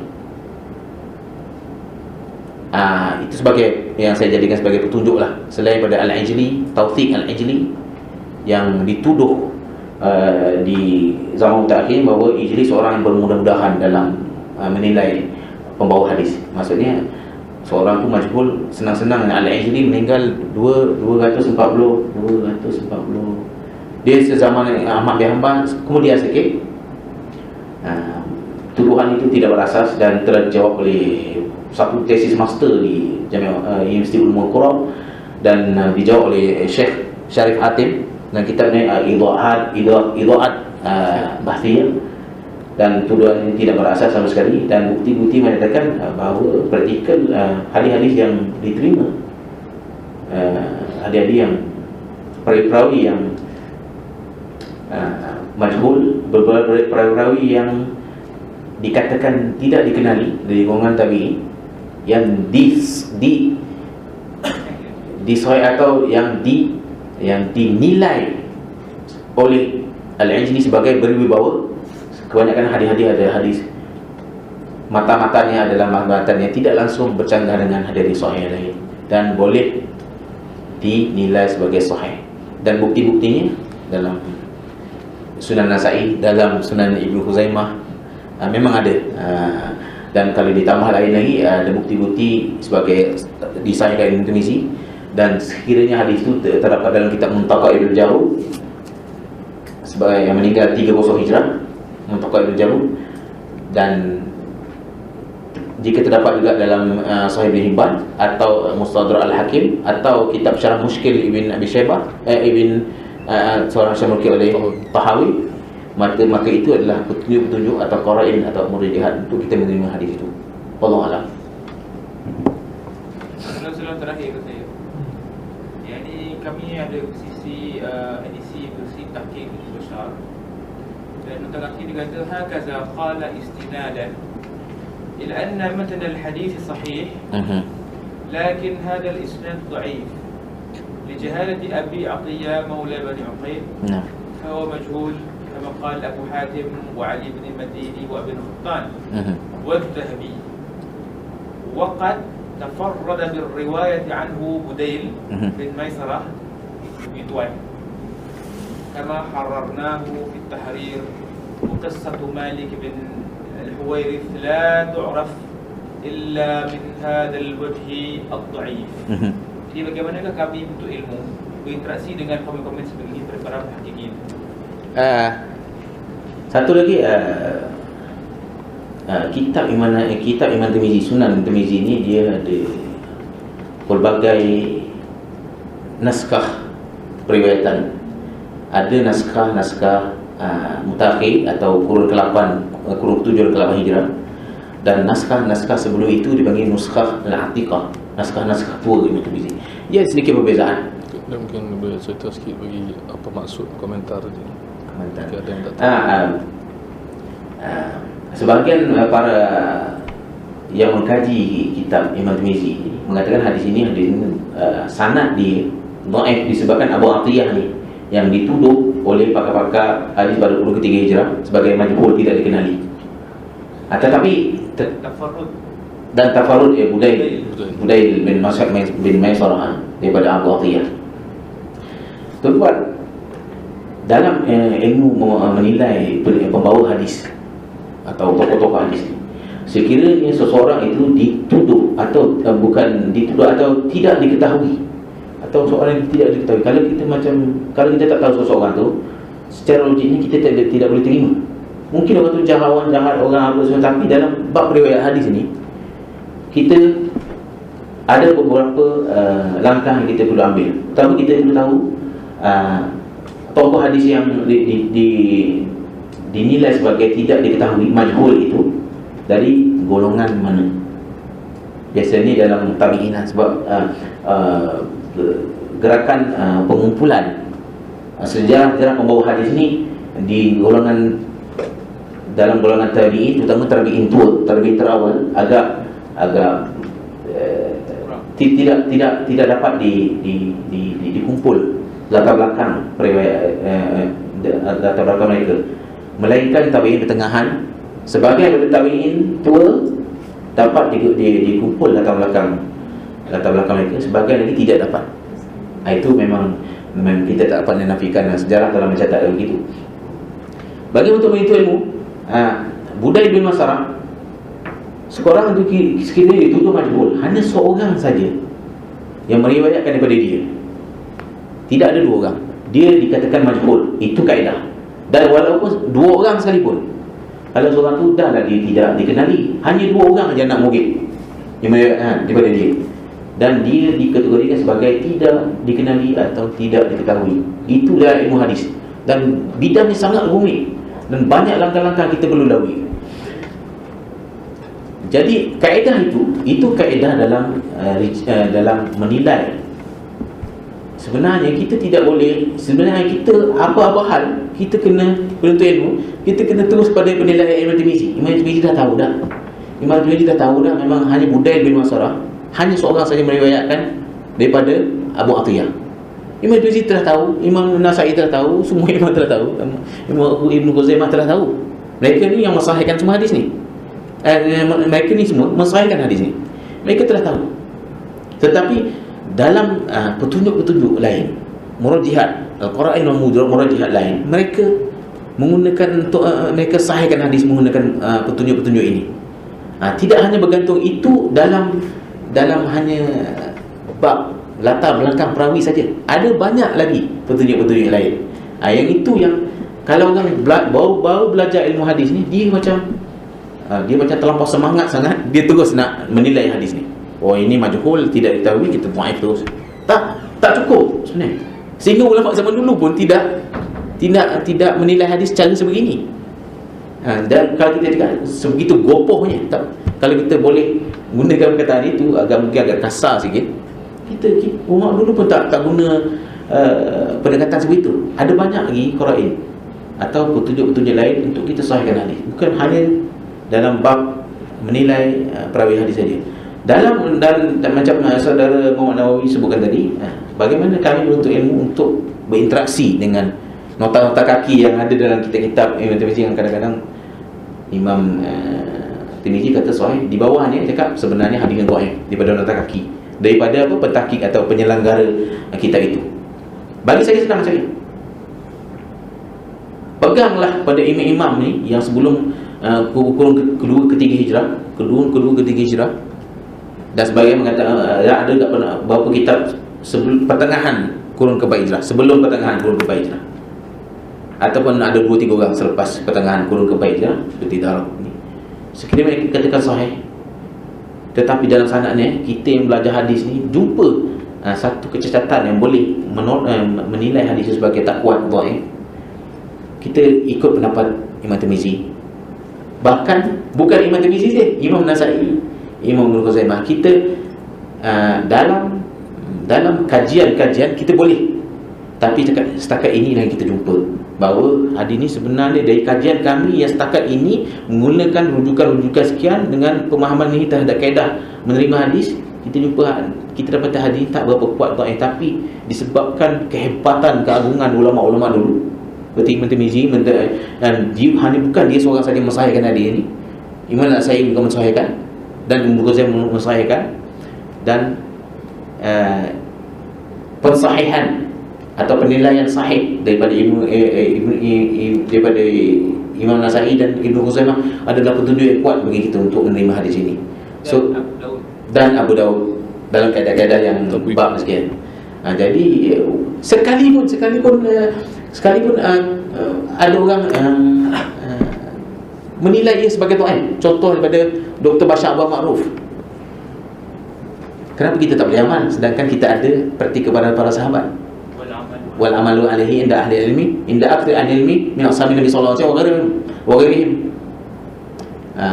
Satu, kita ada praktik, sekalipun yang menuduh hadis ni, yang menilai hadis ni dhaif, paling tak, pendapatnya tak kuat sebenarnya, tapi kita ada praktik kepada sahabat. Kita ada praktik kepada sahabat, dan kaedah Abu Daud, sekalipun hadis itu dhaif, tapi hadis itu ada satu saja dalam bab itu diamalkan, dan itu juga kaedah Imam Abi Hanbal dan petunjuk lain. Petunjuk-petunjuk yang saya jumpa ini sebenarnya boleh ditambah lagi, tapi petunjuk yang ada yang saya persembahkan pada hari ini sebenarnya dah cukup. Tapi boleh ditambah lagi sebenarnya, tapi dah cukup, dah terlalu kuat, terutama dengan pensahihan, penilaian sahih oleh Imam Nasa'i dan Ibn Khuzaimah, dia cukup kuat. Dan yang menyebabkan kita sebenarnya yang menyebabkan kita berpegang pada pakar-pakar hadis ni, kita kena tahu sejarah ketokohan, kehebatan para imam ni. Baca tuan-tuan, tolong baca, kalau ada masa tolong baca latar belakang Imam Tirmizi secara detail dalam buku-buku banyak, dalam internet banyak. Baca latar belakang Ibn Khuzaimah banyak dalam buku-buku, dalam internet pun banyak. Dan baca latar belakang Imam Nasai. Masya Allah tuan-tuan, kita tak boleh. Kita memang tak tahu nak cakap, memang seolah-olah telah takdir telah mentakdirkan kita ni tidak jadikan sehebat mereka. Seolah-olah takdir telah berlaku begitu. Itulah janji Allah SWT dalam Al-Quran. Wallahu a'lam.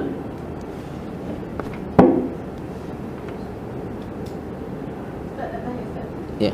Apa di hadis ni hanya untuk imam di masjid saja tanpa di tetamu di rumah ke? Tidak terhad pada masjid saya. Kalau rumah orang kita tak boleh jadi kita tetamu. Kalau kita tetamu negara, takkan nak solat kat rumah Perdana Menteri kot. Presiden Mesir nak solat kat rumah Perdana Menteri, kadang-kadang kat masjid, masjid kat dalam negara lah. Tiba-tiba sebab sebenarnya memang dalam khilafah Islam memang ketua pemerintah akan jadi imam. Solat ikut solat di sekitarnya, macam kalau macam di Seri Perdana kan, tempat pejabat Perdana Menteri. Kalau ikutkan khilafah Islam, yang jadi imam itu memang Perdana Menteri itu jadi imam. Di zaman-zaman khilafah, peringkat bawah lagi saya pun tak tahu, tapi sebenarnya memang ikut tetamu. Asal kita punya tumpuan kita berada di sini, tetamu menjadi imam. Itulah. Asalkan dia tetamu atau tetamu negara, tetamu ke rumah kita, so dia memang adab dan kesopanan dari segi akhlak, dari segi moral, dia tidak jadi imam mana-mana pun. Kadang-kadang saya memang hadir kadang-kadang di tempat, kadang-kadang kita hadir kadang-kadang nak menuntut ilmu, tapi disebabkan sampai waktu solat, saya kadang-kadang cakap terang, tetamu, tuan rumah jadi imam, dia tengok ke saya kata tuan rumah jadi imam. Tu nak tanda dia terpaksa jadi imam juga lah. Saya dah sebut minta tuan rumah jadi imam. Walaupun ialah kita tetamu, kita datang ke tempat dia nak belajar. Sebab syekh tu datang ke tempat dia, tapi dia punya tempat, saya mintanya tetamu jadi imam. Saya sengaja sebut tetamu ni tuan rumah jadi imam. Jadi dia dengar, dia sebab pergi depan lah. Kalau keadaan kan, kalau nak jadi imam kan ada syarat-syarat kan? Ya, memang kita syarat yang hafal Quran, memang lebih faqih, tapi memang macam tu. Ada itu yang bahkan kadang-kadang mungkin itu yang dalam motivasi sikit. Ada para ulama mengatakan boleh tetamu menjadi imam, tetapi setelah dia diizinkan. Ada juga, bukan tak boleh terus. Mungkin ada satu hadis tadi. Jadi dia tidak ni, tapi kaedahnya begitulah. Kita kaedahnya tetamu tidak boleh menjadi imam. Kita tak comel lah, kata cakap orang Muslim. Tak comel, tak molek sangat lah jadi imam kalau tetamu. Jadi tapi mungkin orang tu dia mungkin baru belajar semayang ke kan. Semayang kadang-kadang dah semayang baru nak semayang kata orang tu kan. Takkan dia izinkan, tak apalah kan. Itu dalam keadaan darurat, itu dalam kes-kes tertentu lah, special case tu. Tapi dalam secara umumnya kaedah begitulah.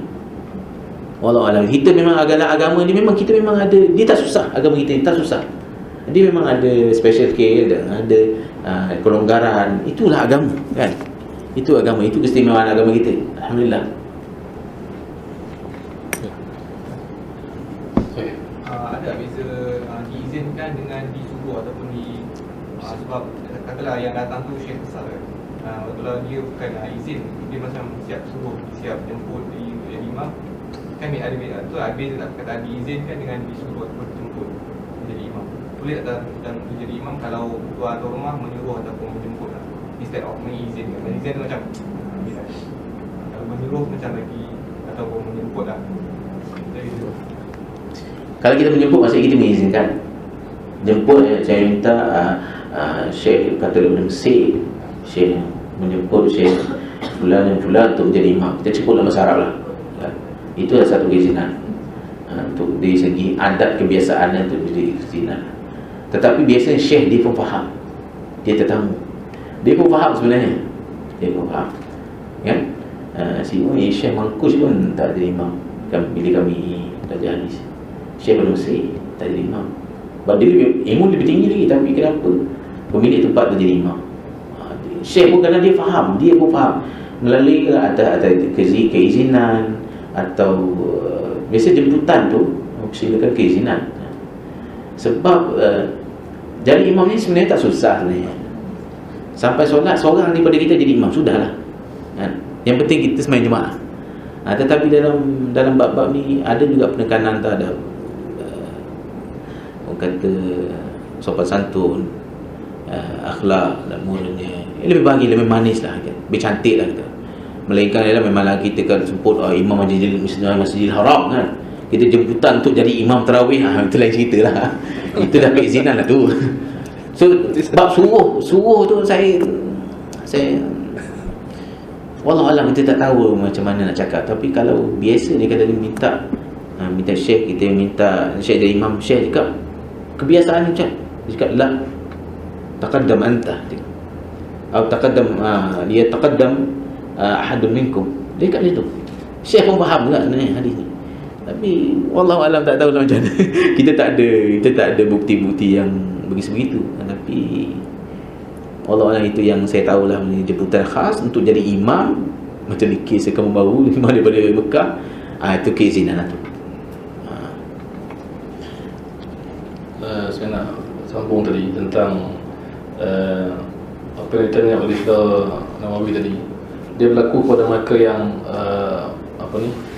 terlibat dalam membaca banyak kajian hadis. Sebahagian yang hadir mungkin tak banyak masa untuk kaji hadis, tapi ada sebahagian alhamdulillah di kalangan kita yang sentiasa mencari-cari. So kita kena beza antara dua kategori ini. Saya suka letakkan ini orang pertama, orang yang tak sempat, dan kedua orang yang sempat, itu je lah. Kita tak nak kategorikan nanti orang kata apa, kecil hati pula. So kita cakap orang yang sempat dia memang kaji. Jadi bagi orang yang sempat mengkaji ni, dia ada satu pesanan lah yang saya nak pesan kalau nak terima kan, iaitu bila kita mengkaji hadis, kebiasaannya kita akan cari siapa yang cakap hadis itu sahih, siapa yang cakap hadis sahih. Ini biasa bagi yang biasa mengkaji. Cuma masalah sekarang, bila kajian kita, maklumlah sekarang ni ada banyak enjin carian. Jadi kita akan jumpa sampai ke tahap kita dikeliru balik. Mula-mula kita tak tahu, kemudian kita cari dengan harapan kita dapat maklumat. Selepas kita cari dan kita kumpul dan kita susun, dia jadi makin tak tahu, makin keliru. 10 orang kata sahih, 10 orang kata dhaif, 10 orang kata palsu, contohlah kan. So kita jadi, dia panggil timbunan maklumat ni perlu pada analisis. So ini yang kita tekankan, bahawa pengajian hadis ke pengajian apa pun dia perlu kepada dua, terutama hadis lah, iaitu pengumpulan maklumat yang hampir perfect, dan yang kedua analisis maklumat tersebut. Kalau hanya sekadar nak cari dan kita tengok bilangan, tengok jumlah, ini tak selesai masalah. Sebab tu contoh yang diberi oleh Saudara Nawawi tadi adalah ini dilema banyak pencari hadis, iaitu dia akan tengok Tirmizi kata sahih, dan dia tengok footnote kata tidak sebegitu, ia dhaif. Ataupun Tirmizi kata ini dhaif, bawah footnote datang tidak sebegitu, ia sahih. Jadi sekarang ni kesalahan dalam bab ni ialah apa? Menyamakan antara orang yang footnote dengan yang atas tu, menyamakan dalam semua segi. Ini satu benda yang salah. Sebab tu kita risau takut peminat dan penuntut ilmu hadis jadi ulama footnote dia panggil. Hanya baca footnote, dan footnote tu lebih besar daripada teks asal. Pertama, dia tak kenal siapa Tirmizi, ulama internet kan. Footnote lebih cantik lah, sebab dia tengok kitab, dia tak akan beli melainkan kitab tu ada footnote. Ini antara yang kononnya teknik beli kitab lah, kononnya kan. Cuma selalu saya soal dia pun macam tu juga. Jadi kita share pengalaman kita tersalah dalam kaedah membeli buku kan. Tapi alhamdulillah buku yang telah dibeli tak salah lah, kaedah salah. Jadi pertama tak kenal siapa Tirmizi, siapa penulis asal yang atas tu. Yang kedua tak tahu apa maksud dia, itu lain tu. Yang ketiga tak tahu apa maksud yang bawah tu dan siapa orang tu. So ini benda yang memang kena cek. Sebab tu saya selalu bagi contoh pada sahabat-sahabat yang berkesempatan mencari banyak hadis, dia boleh, yang menarik dia boleh percaya orang yang tulis footnote tu walaupun dia tak kenal, untuk menolak ilmu yang atas walaupun dia imam yang terkenal. Ini satu benda yang mengecewakan dan menyedihkan. Ya. Maknanya apa faedahnya kita belajar ilmu kalau kita tak kenal siapa ulama tersebut? Pernah ada satu penyemak ataupun yang cek buat footnote ni, dia seorang doktor perubatan tapi dia minat kaji dan dia cetak banyak kitab. Nama dia Dr. Abdul Muqti Amin Al-Aji. Okey, nama ni kita tak kenal siapa dia. Dia doktor, tak tahu dia doktor kat mana. Tapi ada peminat ilmu hadis boleh percaya cakap dia mengatasi imam-imam hadis. Ini pelik. Kita tak kata dia tak kira ataupun dia jahat. Tapi adakah kita kenal dia sehingga kita boleh percaya dekat dia? Kan? Sampai tahap menolak Imam Tirmizi yang dikenali ramai dan dipercayai turun-temurun. Itu maksudnya. Sama juga dengan kes mazhab Syafi'i. Ramai penuntut ilmu tersilap bila dia tengok kitab mazhab Syafi'i, buku-buku fiqh dalam mazhab Syafi'i, dia boleh tolak pandangan tu dengan satu footnote yang tak tahu daripada siapa, ataupun dia tahu tapi dia tak tahu siapa dia. Nama dia tahu, tapi dia boleh tolak. Sebab apa? Dia kata, saya tengok kajian. Okey, kajian siapa? Ada buah nama, mungkin ada nama apa al-al semua. Tapi dia tak tahu orang ni kat mana, masa hidup ke dah mati, siapa dia, dengan tidak merendahkan siapa-siapa. Tapi orang itu yang kurang dikenali, kita boleh percaya 100% dan tolak fiqh daripada Imam Syafi'i yang amat dikenali dan diterima. Itu dari segi fiqh. Dari segi hadis macam tadi, jumpa footnote dia gabra. Kan? Bukan menunjuk kepada dia lah. Sebab Ustaz Nawawi kita kenal, dia mewakili pihak lain. Maksud dia bertanya soalan yang dia pernah hadapi, yang kita pernah hadapi, iaitu kita biasa baca atas, baca bawah, baca atas, baca bawah. Bila sama kita okey, bila berlain kita dah apa nak buat ni? Berlain footnote dengan teks asal. Tirmizi kata sahih, ataupun imam lain lah, bawah kata tetapi ia tidak sebegitu. Kita pun jadi macam mana nak buat? So ini antara tujuan kita bincang program macam ni, dan kita kena sentiasa tambahkan ilmu. Kita mungkin tak dapat jawab semua soalan, tapi yang paling penting mengenali siapa orang itu, satu benda yang besar. Mengenali ketokohan dan memahami ayat dia, ayat-ayat itu, memahami apa maksud imam-imam ni. Kemudian baru kita nak jawab ke, nak terima ke, nak tolak. Kadang-kadang orang tak faham benda ni. Kita diajar untuk ilmiah dalam menerima dan menolak. Bukan hanya kita diajar ilmiah dalam menolak je. Dan sebagai orang, dia ilmiah dalam menolak. Maksudnya dia kata untuk ilmiah anda perlu tolak dia. Ini satu mindset. Dia kata untuk kita ilmiah kita tak boleh terima semua benda. Tapi dia lupa, kalau kita terima dengan ilmiah, itu pun satu ilmu. Kita faham, oh begini rupanya, saya terima. Di atas dasar saya faham dan saya yakin. Menerima bukan satu benda yang menjatuhkan ilmiah akademik kita. Menolak tu kadang-kadang merendahkan nilai ilmiah kita. So kena tengok hati-hati. Hati-hati 3 kali lah, supaya tak tersilap. Dan lebih baik kata Ustaz Anwar tadi, kita tengok Tirmizi kata sahih, kita tengok Imam Nasa'i memberi isyarat sahih, tengok Imam Abu Daud menggunakan semua hadis yang digunakan oleh ulama, dia ada nilai tinggi berbanding dengan hadis yang tak digunakan. Maksudnya ada ulama kata hadis ini tidak diguna pakai, hadis ini tidak diguna pakai. Contohnya hadis ini telah dimansuhkan oleh hadis yang lain. Itu kita ada point di kalangan mereka. Sebab itu setiap ulasan ulama ada 2 bentuk. Satu, dia beri keputusan tanpa ulasan. Satu lagi, dia beri keputusan dengan ulasan. Jadi bila dia tak beri ulasan, bukan bermaksud dia meneka kan tadi, dia meneka-neka. Sebab dia berfatwa. Orang datang rumah, datang masjid, jumpa dia tengah jalan, tanya apa hukum, dia kata boleh, dia balik. Contoh, adakah kita boleh kata ni teka, ini apa kita panggil suka-suka hati lah. Dia tak sempat, dipanggil dhiqul maqam. Maksudnya dalam bahasa Arab, tak sempat untuk dihurai lebih lanjut. InsyaAllah kita hurai nanti. Itu maksudnya. Sekarang dengar, percaya kat aku tak? Percaya tak boleh. Itu maksud dia. Kalau tak percaya, tak payah tanya. Itu maksud dia. Jumpa Imam Ahmad boleh tak? Muhammad ni murid dia, ni Muhammad semua orang kenal. Dia tanya boleh tak? Mengata boleh. Itu dia buat kerja lain. So adakah dia tak tahu dan dia bakal cakap? Sebab ada keadaan Muhammad tak cakap apa-apa. Itu dalam hadis yang pertama dulu, siri pertama. Tapi saya lupa nak sebut. Hadis dibincang panjang. Imam Ahmad ditanya, mana lebih baik sembahyang sunat? Yang berdirinya lama atau sujud dan rukuknya lama? Soalan teknikal tapi perlu jawapan. Sebab ada orang nak buat antara dua ni, kan? Jadi apa yang Muhammad jawab? Kedua-duanya ada hadis. Itu dia. Dia tak putuskan mana yang lebih baik. Dia kata kedua-duanya ada hadis. Yang menarik dia tak cakap hadis apa, dalam ayat tu. Maksudnya apa? Cari sendiri lah. Itu saya terima kan. Maksud murid dia kan pandai. Yang tanya soalan tu dah kira.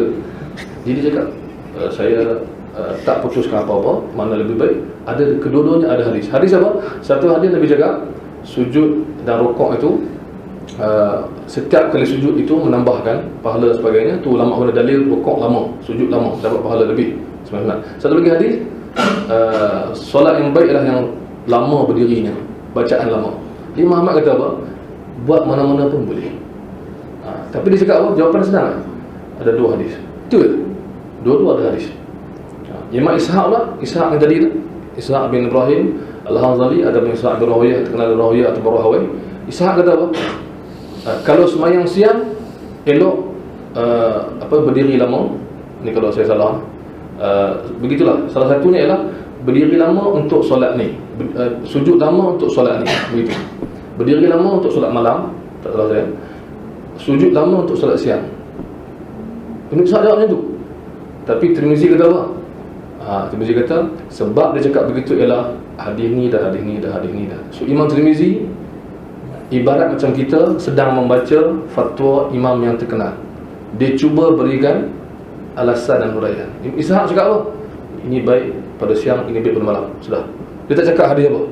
So adakah kita boleh assume Ishaq tak tahu hadis atau suka hati tak? Tirmizi kata Ishaq cakap begitu kerana apa? Pertama, kedua, ketiga. Ini akhlak dan ilmu sekali. Maksud kenal siapa Ishaq bin Rahawai. Dia bagi fatwa yang ringkas, tapi di sebalik fatwa tu adalah ilmu dia.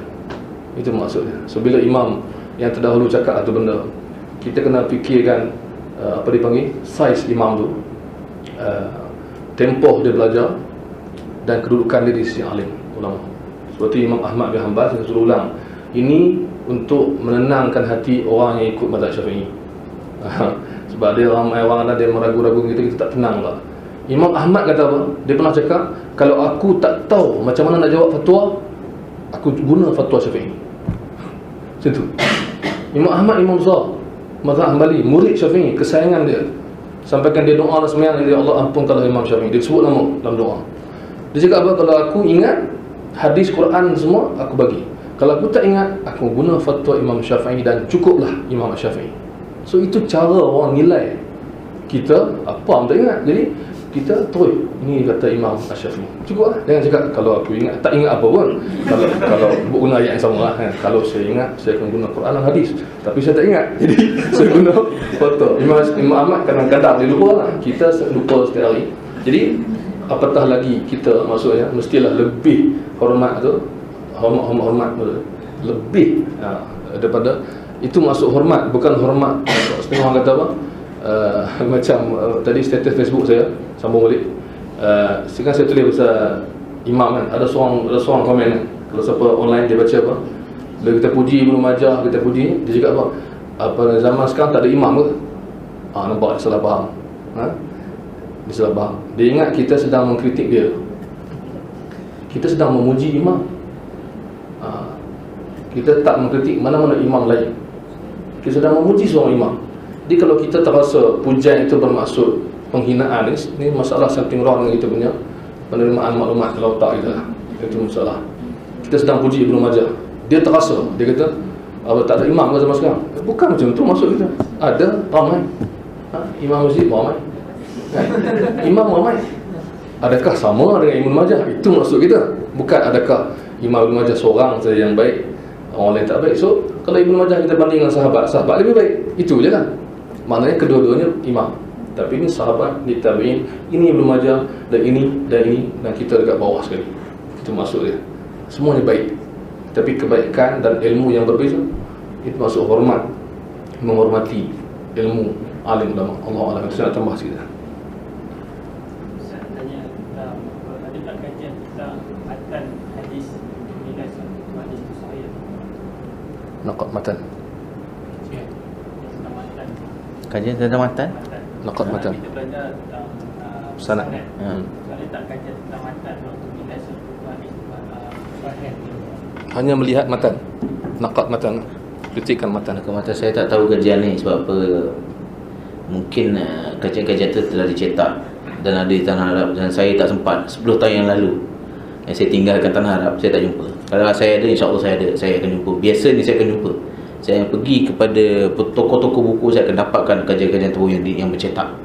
Tapi setakat ni saya kajian-kajian matan ini hanya ada, kalau tak silap saya ada beberapa artikel jurnal ilmiah yang jurnal lah dalam, tak banyak pun, yang mengkritik 3-4 hadis, mengkritik matan ni. Kadang-kadang matan tu dia punya sanad dia sahih tapi dia agak bercanggah dengan hadis yang lebih kuat, lebih hadis lain yang sahih tapi bercanggah. Kajian matan lagi ada matan mungkin ada sedikit keganjilan kan, menyebabkan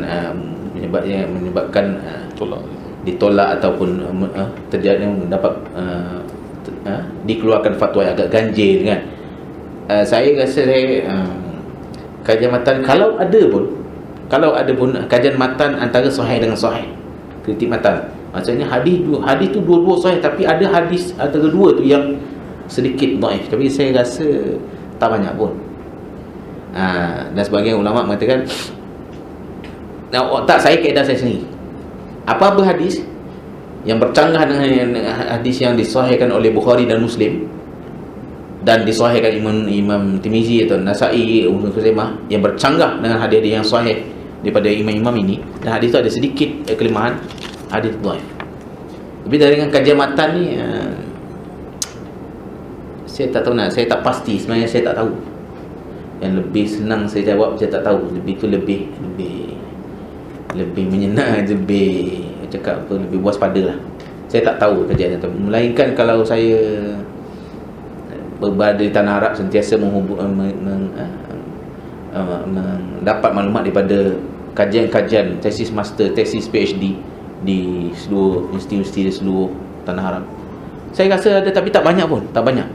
Kalau sebab apa yang saya jumpa di UIA punya ada beberapa 2 atau 3 hadis kajian tentang matan, tapi hanya bentuk jurnal ilmiah, tak ada satu kitab tesis, tak keluar lagi. Wallahualam tak tahu.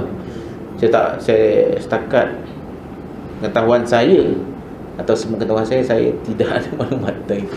Tapi memanglah kalau ada pun tak banyak, sikit sangat pun. Kalau ada pun dalam kes-kesnya, kes-kes ada beberapa kes yang agak kontroversi, tak banyak lah saya ada. Wallahualam, saya pun tak tahu. Mungkin maksud yang bertanya tu ialah tentang bagaimana kajian hadis itu dibuat tanpa melihat sanad. Itu yang maksudnya. Hanya melihat teks hadis dan boleh dibuat kajian. Ini mungkinlah Manar Munif lah, yang alamat wada'il hadis. Mungkin tu lah. So saya katakan bahawa pertamanya kita kena yakin bahawa imam-imam hadis terdahulu, sama ada zaman Imam Al-Bukhari dan sebagainya dan sebelumnya, telah pun mengkaji kedua-duanya. Itu kita kena yakin dengan banyak bukti, dan keyakinan kita terhadap ketokohan mereka pun sama. Sebab tu Imam Ali bin Madini yang meninggal 234, guru pada Imam Al-Bukhari, dia kata separuh dari ilmu hadis ialah melihat rijal, iaitu periwayat, separuh lagi adalah melihat teks, matan. Jadi ini satu penyaksian yang jelas kepada seorang imam di zaman awal bahawa mereka tidak pernah mengabaikan kritikan teks hadis. Masalah sekarang ialah tajuk lain, iaitu tajuk yang dipopularkan oleh sebahagian ulama zaman dulu juga, semua ulama kemudian. Dia kata kita boleh kenal hadis itu sahih ataupun tidak dengan melihat teks. Ini dia masuk dalam bab kajian hadis yang memang betul-betul pelik dan palsu. Sebab tu ramai orang guna kaedah-kaedah yang dipopularkan oleh imam ataupun disebut oleh Imam Ibn Qayyim Al-Jauziyah dalam kitab Al-Manar Al-Munif. Ibn Qayyim Al-Jauziyah umur 8, murid oleh Imam Ibn Taymiyah. Ibnu Qayyim al-Jauziyah dia ada buku, dia menyenaraikan bagaimana hadis tu kita boleh tengok teks dia dan kita tahu dia tak betul. Tetapi bukanlah maksud Ibnu Qayyim kita abaikan kajian sanad dan kita hanya tengok pada teks hadis. Itu satu. Bukan maksud dia begitu. Maksud dia ialah kes tertentu. Yang kedua maksud dia lagi ialah siapa yang nak tengok tu? Adakah kita? Bukan. Tapi seorang yang memang alim dan imam dalam hadis. Bukan semua orang boleh tengok hadis dan boleh declare hadis ni aku rasa pelik lah, hadis ni tak betul. Ini bukan kajian. Ini memang ikut hati mati. Ikut rasa binasa. Fi qalbi syai. Imam yang terkenal dia boleh cakap. Contoh kalau Imam Bukhari cakap hadis ni dia buat macam tu. Hadis ni contoh. Tapi kalau kita buat debat kita hadis ni kita tak boleh. Kita tak boleh sebab kita bukan baca hadis pun. Berapa sangatlah kita baca, berapa sangatlah kita hafal, berapa tahu sangat kita tahu benda ni. Kita tak layak pun nak dipanggil imam. Jauh sekali. Jadi tiba-tiba kita datang-datang tengok hadis, aku rasa hadis ni tak logik. Tak logik itu satu hal lah, kan? Tak logik, tak kena dengan Quran, tak kena dengan akal, tak boleh diterima. Hadis ni hadis pelik, saya tak boleh terima. Kalau kita tak boleh terima pun masalah banyak benda dalam hidup tak boleh terima pun.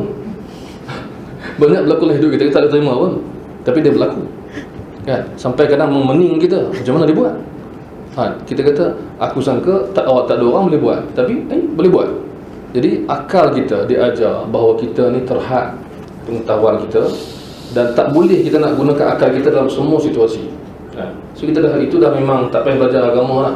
Belajar teori, belajar apa, belajar kajian, kita dah tahu akal kita. Sampai ulama kata apa? Yang kita tak jumpa tak mesti tak wujud, kan? Itu antara kaedah dia. Kita tak jumpa, kita bercakap tak ada. Tak ada dengan tak jumpa lain. Tak wujud dengan tak jumpa lain. Kita tak jumpa, yes, orang lain jumpa. Itu maksud dia. Jadi mungkin ini maksud yang bertanya. Jadi untuk nasihat lagi ialah kalau nak kritik teks semata-mata tanpa lihat asal dia tu dekat mana, memang tak boleh buat. Melainkan orang yang memang seperti imam-imam yang asal, yang awal, dan ataupun orang yang memang betul-betul lama lah dia belajar hadis, lama sampai dia boleh detect, tapi berdasarkan kajian juga. Dia tak boleh kemahiran tu datang daripada terus masuk ke hati, tak boleh. Dia mesti mata, otak dan hati. Dia tak boleh tiba-tiba tak payah langsung untuk tengok teks hari ni, kasyaf maksudnya. Maksudnya nampak di sebalik tabir. Tengok hadis, saya tahu ni tak. Ini berlaku di negara Arab. Berlaku. Sebelum berlaku kat Malaysia, dah berlaku negara Arab. Dah berlaku dekat semua negara Islam. Ada orang yang declare macam ni, yang tolak hadis-hadis yang dia rasa ini tak sesuai dengan Nabi, ini tak logik nak diterima, hadis ni tak betul, bla bla bla. Tapi kita tak tahu sejauh mana kajian dia. Bahkan kita kadang bila kita compare, ada orang boleh tolak hadis yang diterima 1400 tahun, datang-datang tahun ni baru tolak. Contohnya, adakah sepanjang zaman umat Islam tersesat sampai begitu sekali, menyangka adanya hadis tapi rupanya tak ada, ataupun menyangka tak ada hadis rupanya ada? Sebaliknya, ada juga orang cakap macam tu. Dia kata ulama dulu tak jumpa, kita jumpa. Jadi kita heran, kita jumpa kat mana? Kalau ulama dulu tak jumpa, kita jumpa, jadi hadis ni pergi mana sebenarnya? Kan? Masa hadis ni datang dari Nabi, kemudian lepas datang Nabi mesti para sahabat. Tapi ni tak, sahabat tak jumpa, contohnya tabi'in tak jumpa, dia miss banyak generasi jumpa lepas tu. So macam logiknya, tapi tak logik. Dalam kajian tak logik. Dalam akal kita semua benda boleh masuk akal kalau kita nak masukkan, kan? Kita kata ini boleh jadi. Boleh jadi Nabi cakap, lepas tu sahabat tu dengar, kemudian dia tulis tinggal kat mana-mana semua, 2, 3, 4 kurun generasi berapa tahun tak jumpa, terjumpa, dijumpai macam harta karun itu, National Treasure, jumpa. Ini dia hadis dia. Maksudnya tak ada orang jumpa melainkan aku lah yang pertama. So ini boleh harta karun, boleh lah. Sorry. Kan? Apa ni, tanya Nicholas Cage lah. Itu saja. Jangan tanya ulama hadis lah. Ulama hadis kata hadis mesti melalui jalannya. dan menemui umatnya. Itu cerita dia. Melalui jalannya, menemui umatnya. Bukan tidak melalui jalannya dan bertemu pula umatnya, ataupun sebaliknya. So itu kita kata berhati-hatilah bila kita nak ke satu benda yang kita tak kuasai. Tiba-tiba kita nak ambil kata-kata Ibn Qayyim dalam Manar Munif, contohnya kata-kata Ibn Jauzi dalam kitab Mawdu'at kurung ke-6, dia kata hadis palsu kita boleh kenal. Tapi maksud dia apa? Adakah semua orang boleh kenal? Itu persoalannya.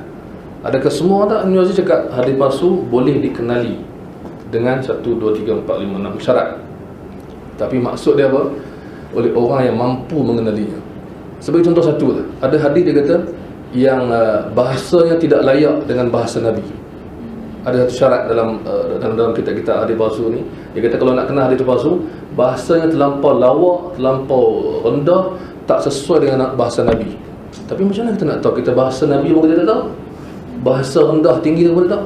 Kalau ada orang buat ayat depan kita, kita nak detect ayat ni ayat okey atau okey, kita pun tak tahu. Bahasa Malaysia pun kita tak lepas. Kan? Hanya sastrawan boleh tahu ayat ni tinggi, ini kan bahasa. Itu maksud saya. Tapi syarat tu yes, disebut oleh ulama. Maksudnya seolah macam apa? Disebutkan ini, yang saya faham ialah inilah cara ulama dulu menilai hadis. Begini syaratnya. Bukan inilah syaratnya, gunakanlah wahai semua manusia. Tak, bukan begitu. Kan? Kalau macam tu, mana kita telah membuka ruang untuk sesiapa sahaja buat apa sahaja yang dia nak. Bukan begitulah. Dalam ilmu apa pun kita mesti buka ruang untuk yang mampu, dan kita menghormati kemampuan diri kita, dan kita berhenti pada had yang kita mampu. Itu maksudnya. Itu saya rasa itu maksud kritikan teks. Sebab ada ulama yang cakap itu. Saya cakap ada satu kaedah ni dalam bab yang tinggi sikit lah.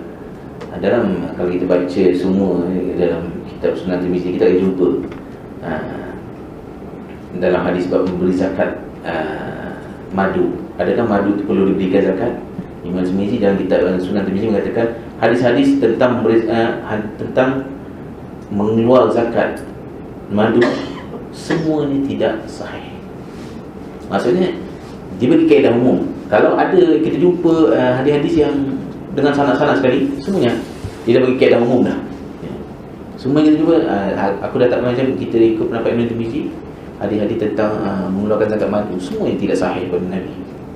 Tetapi ada kaul pendapat para sahabat yang katakan perlu keluarkan zakat, walaupun tak kuat kan? Mana tahu madu sekarang sekilo lebih mahal lagi, kena dekat 1000 kilo satu tan, kena keluar zakat kan. Tapi hadis-hadis tentang daripada Nabi tentang mengeluarkan zakat madu tidak sahih. Ada dalam itu pasal saya kalau boleh sejak bulan ni insya-Allah saya ada berhajat untuk mengijazahkan semua. Kalau boleh catatkan pada tarikh pada hari ini, berapa bulan, 24 bulan Jun, Rajab apa? 3 Rajab, 4 Rajab, Syaban. Ini 4 berapa Syaban lagi ni? 3 Syaban, 4 Syaban.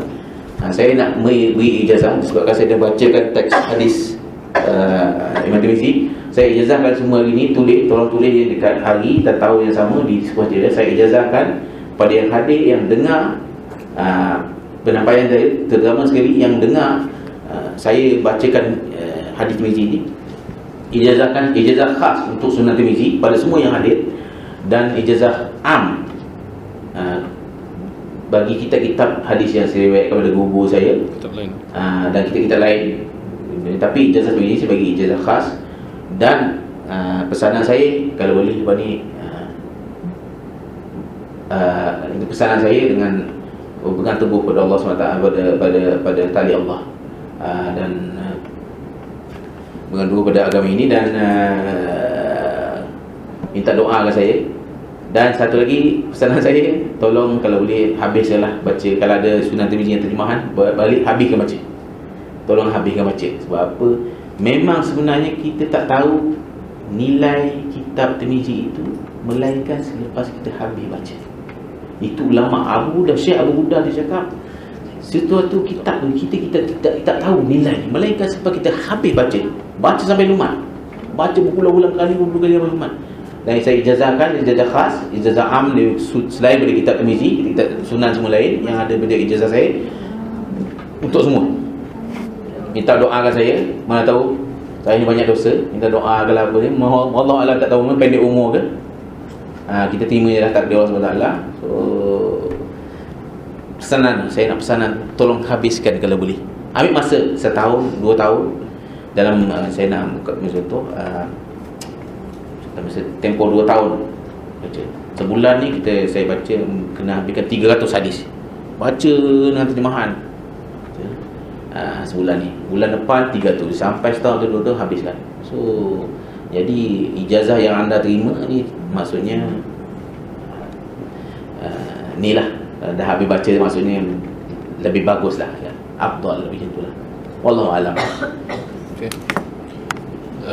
Jadi alhamdulillah kita dah terima pengijazahan sanad Tirmizi.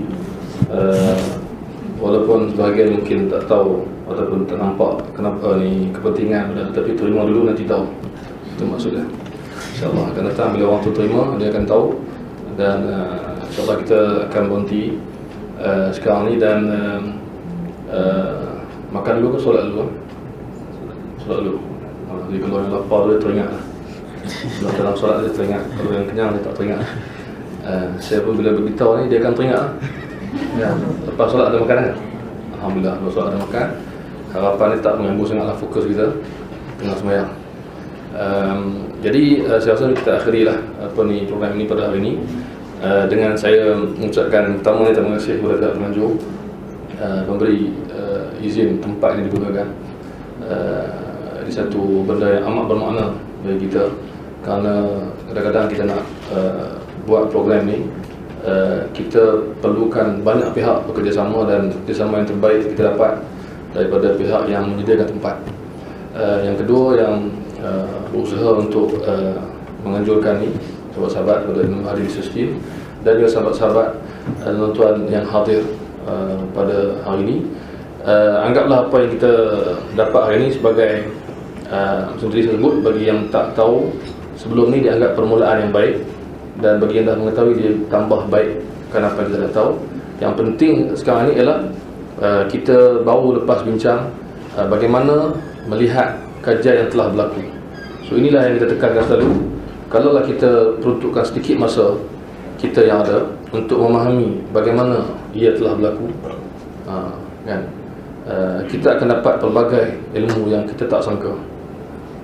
Dengan mengenali mereka yang membuat kajian tersebut, contoh hari kita ambil Imam Tirmizi, akan datang ke kita ambil Imam Abu Daud dan sebagainya. Kita mengenali mereka, mengenali apa yang mereka buat, kajian mereka buat, dan cuba memahami. Dan saya rasa faedahnya, walaupun kita belum tahu bagaimana nak gunakan apa yang kita dapat hari ini, tapi kita dah pun dapat sesuatu yang saya rasa paling tidak menambahkan rasa hormat kita dan kagum kita kepada kajian mereka yang bersusah payah. Imam Ibnu Hajar Qurun ke-9 susah payah untuk ringkaskan pada kita 8,000 riwayat. Siapa mereka? Tanpa zaman tu ada sebarang komputer atau alat-alat yang digunakan. Semuanya berdasarkan tulisan tangan dan pembacaan manual. Ya. Imam Tirmizi sebelumnya pula susah payah menyelamatkan kepada kita, merantau ke semua tempat yang dia mampu, mendapatkan hadis dan menyusun dan memberikan kita dalam keadaan tanpa penat dan lelah. Dia merantau tadi pada sahabat kita yang sampai dia jalan kaki jauh kan, sebab macam mana lah jadi. So itu kira dia paling penat tadi. Dibandingkan Imam Tirmizi dulu, memang lagi penat lagi lah. Beribu kaki, beribu kilometer ke sana ke sini, mencari berpuluh tahun, dan seolah-olah dia berkata kepada kita, ambillah buku aku ni tanpa sebarang bayaran. Dia tak cas apa-apa, kan? Yang cas ni sekarang cetak buku tu cas, kan? Patut dia dapat royalty tapi dah meninggal. Jadi dia bagi tanpa bayaran, free, ambil lah. Dan seolah dia berkata kepada kita, ambil dan hargailah apa yang aku dah kumpulkan ni. So kita tanggungjawab kita menerima dan memahami. Dan saya rasa yang paling penting tidak menjadi mereka yang suka mengkritik imam-imam terdahulu dengan alasan mereka duduk zaman dulu. Ya, mereka duduk zaman dulu, tapi mereka menggunakan segala yang ada untuk kajian. Kita penuh dengan alat penuh dengan gadget, penuh dengan kemampuan teknologi, tapi kita tengok Euro saja. Itu maksudnya hanya guna kecanggihan itu untuk tengok result Euro lah bagi yang tak tengok live. Jadi macam mana kata kita maju, kita hebat? Yes, kita lagi maju, keseluruhan kita maju. Tapi kajian bukan memerlukan alat, dia memerlukan kehendak, semangat, kesungguhan, masa, kesabaran. Itu cerita dia. Dan mereka ada semua benda tu dan mereka berjaya. Kita insya-Allah cuba gunakan apa yang saja kita ada, alat-alat canggih kita ni. Janganlah sekadar orang kata apa, alat-alat ini menjadi sebab untuk kita rasa tertipu. Maksudnya kita bangga dengan kemampuan kita, dengan apa, dengan kemudahan yang kita ada, tapi kita tak buat sesuatu yang bermakna. Itu maksudnya. Terima kasih sekali lagi kepada semua. Kalau ada soalan lagi, insya-Allah kita boleh bincang lepas solat, ketika makan, dan kita boleh feedback balik kepada kita melalui lisan atau melalui Facebook saya atau laman web ada laman blog Ibnu Mahdi, dan juga boleh tulis ke mana-mana bagi, tak ada masalah. Selagi mana kita mampu, kita akan perbaiki. Program yang akan datang insya-Allah akan datang, kita akan saya boleh iklankan dulu walaupun tak ada tarikh lagi. Itu program mengenali kutub sittah. Itu program kita yang kita nak buat di banyak tempat insya-Allah. Mengenali buku-buku yang 6, iaitu Sahih Bukhari, Sahih Muslim, Sunan Abi Dawud, Sunan Tirmizi, Sunan Ibnu Majah, dan Sunan An-Nasai. Kita nak mengenali buku ni apa dan siapa mereka dalam satu program, satu hari, dan kita habiskan melalui bersama dengan mereka, siapa mereka, apa kitab dia, siapa mereka, apa kitab dia. Sebagai proses untuk menghormati, kita mesti kenal dulu. Itu maksudnya. InsyaAllah doakan program itu berjaya, dan kita akan beritahu tarikh-tarikhnya dalam blog kita insyaAllah. Terima kasih, dan kita boleh akhiri program kita ni, dan insyaAllah kita akan ke Dewan Solat, dan lepas tu insyaAllah jangan lupa ada makanan. Saya rasa lah ada ya? Confirm. Alhamdulillah ada makanan. Okay. Terima kasih. Allah. Takhiri yang tasbih kafarah.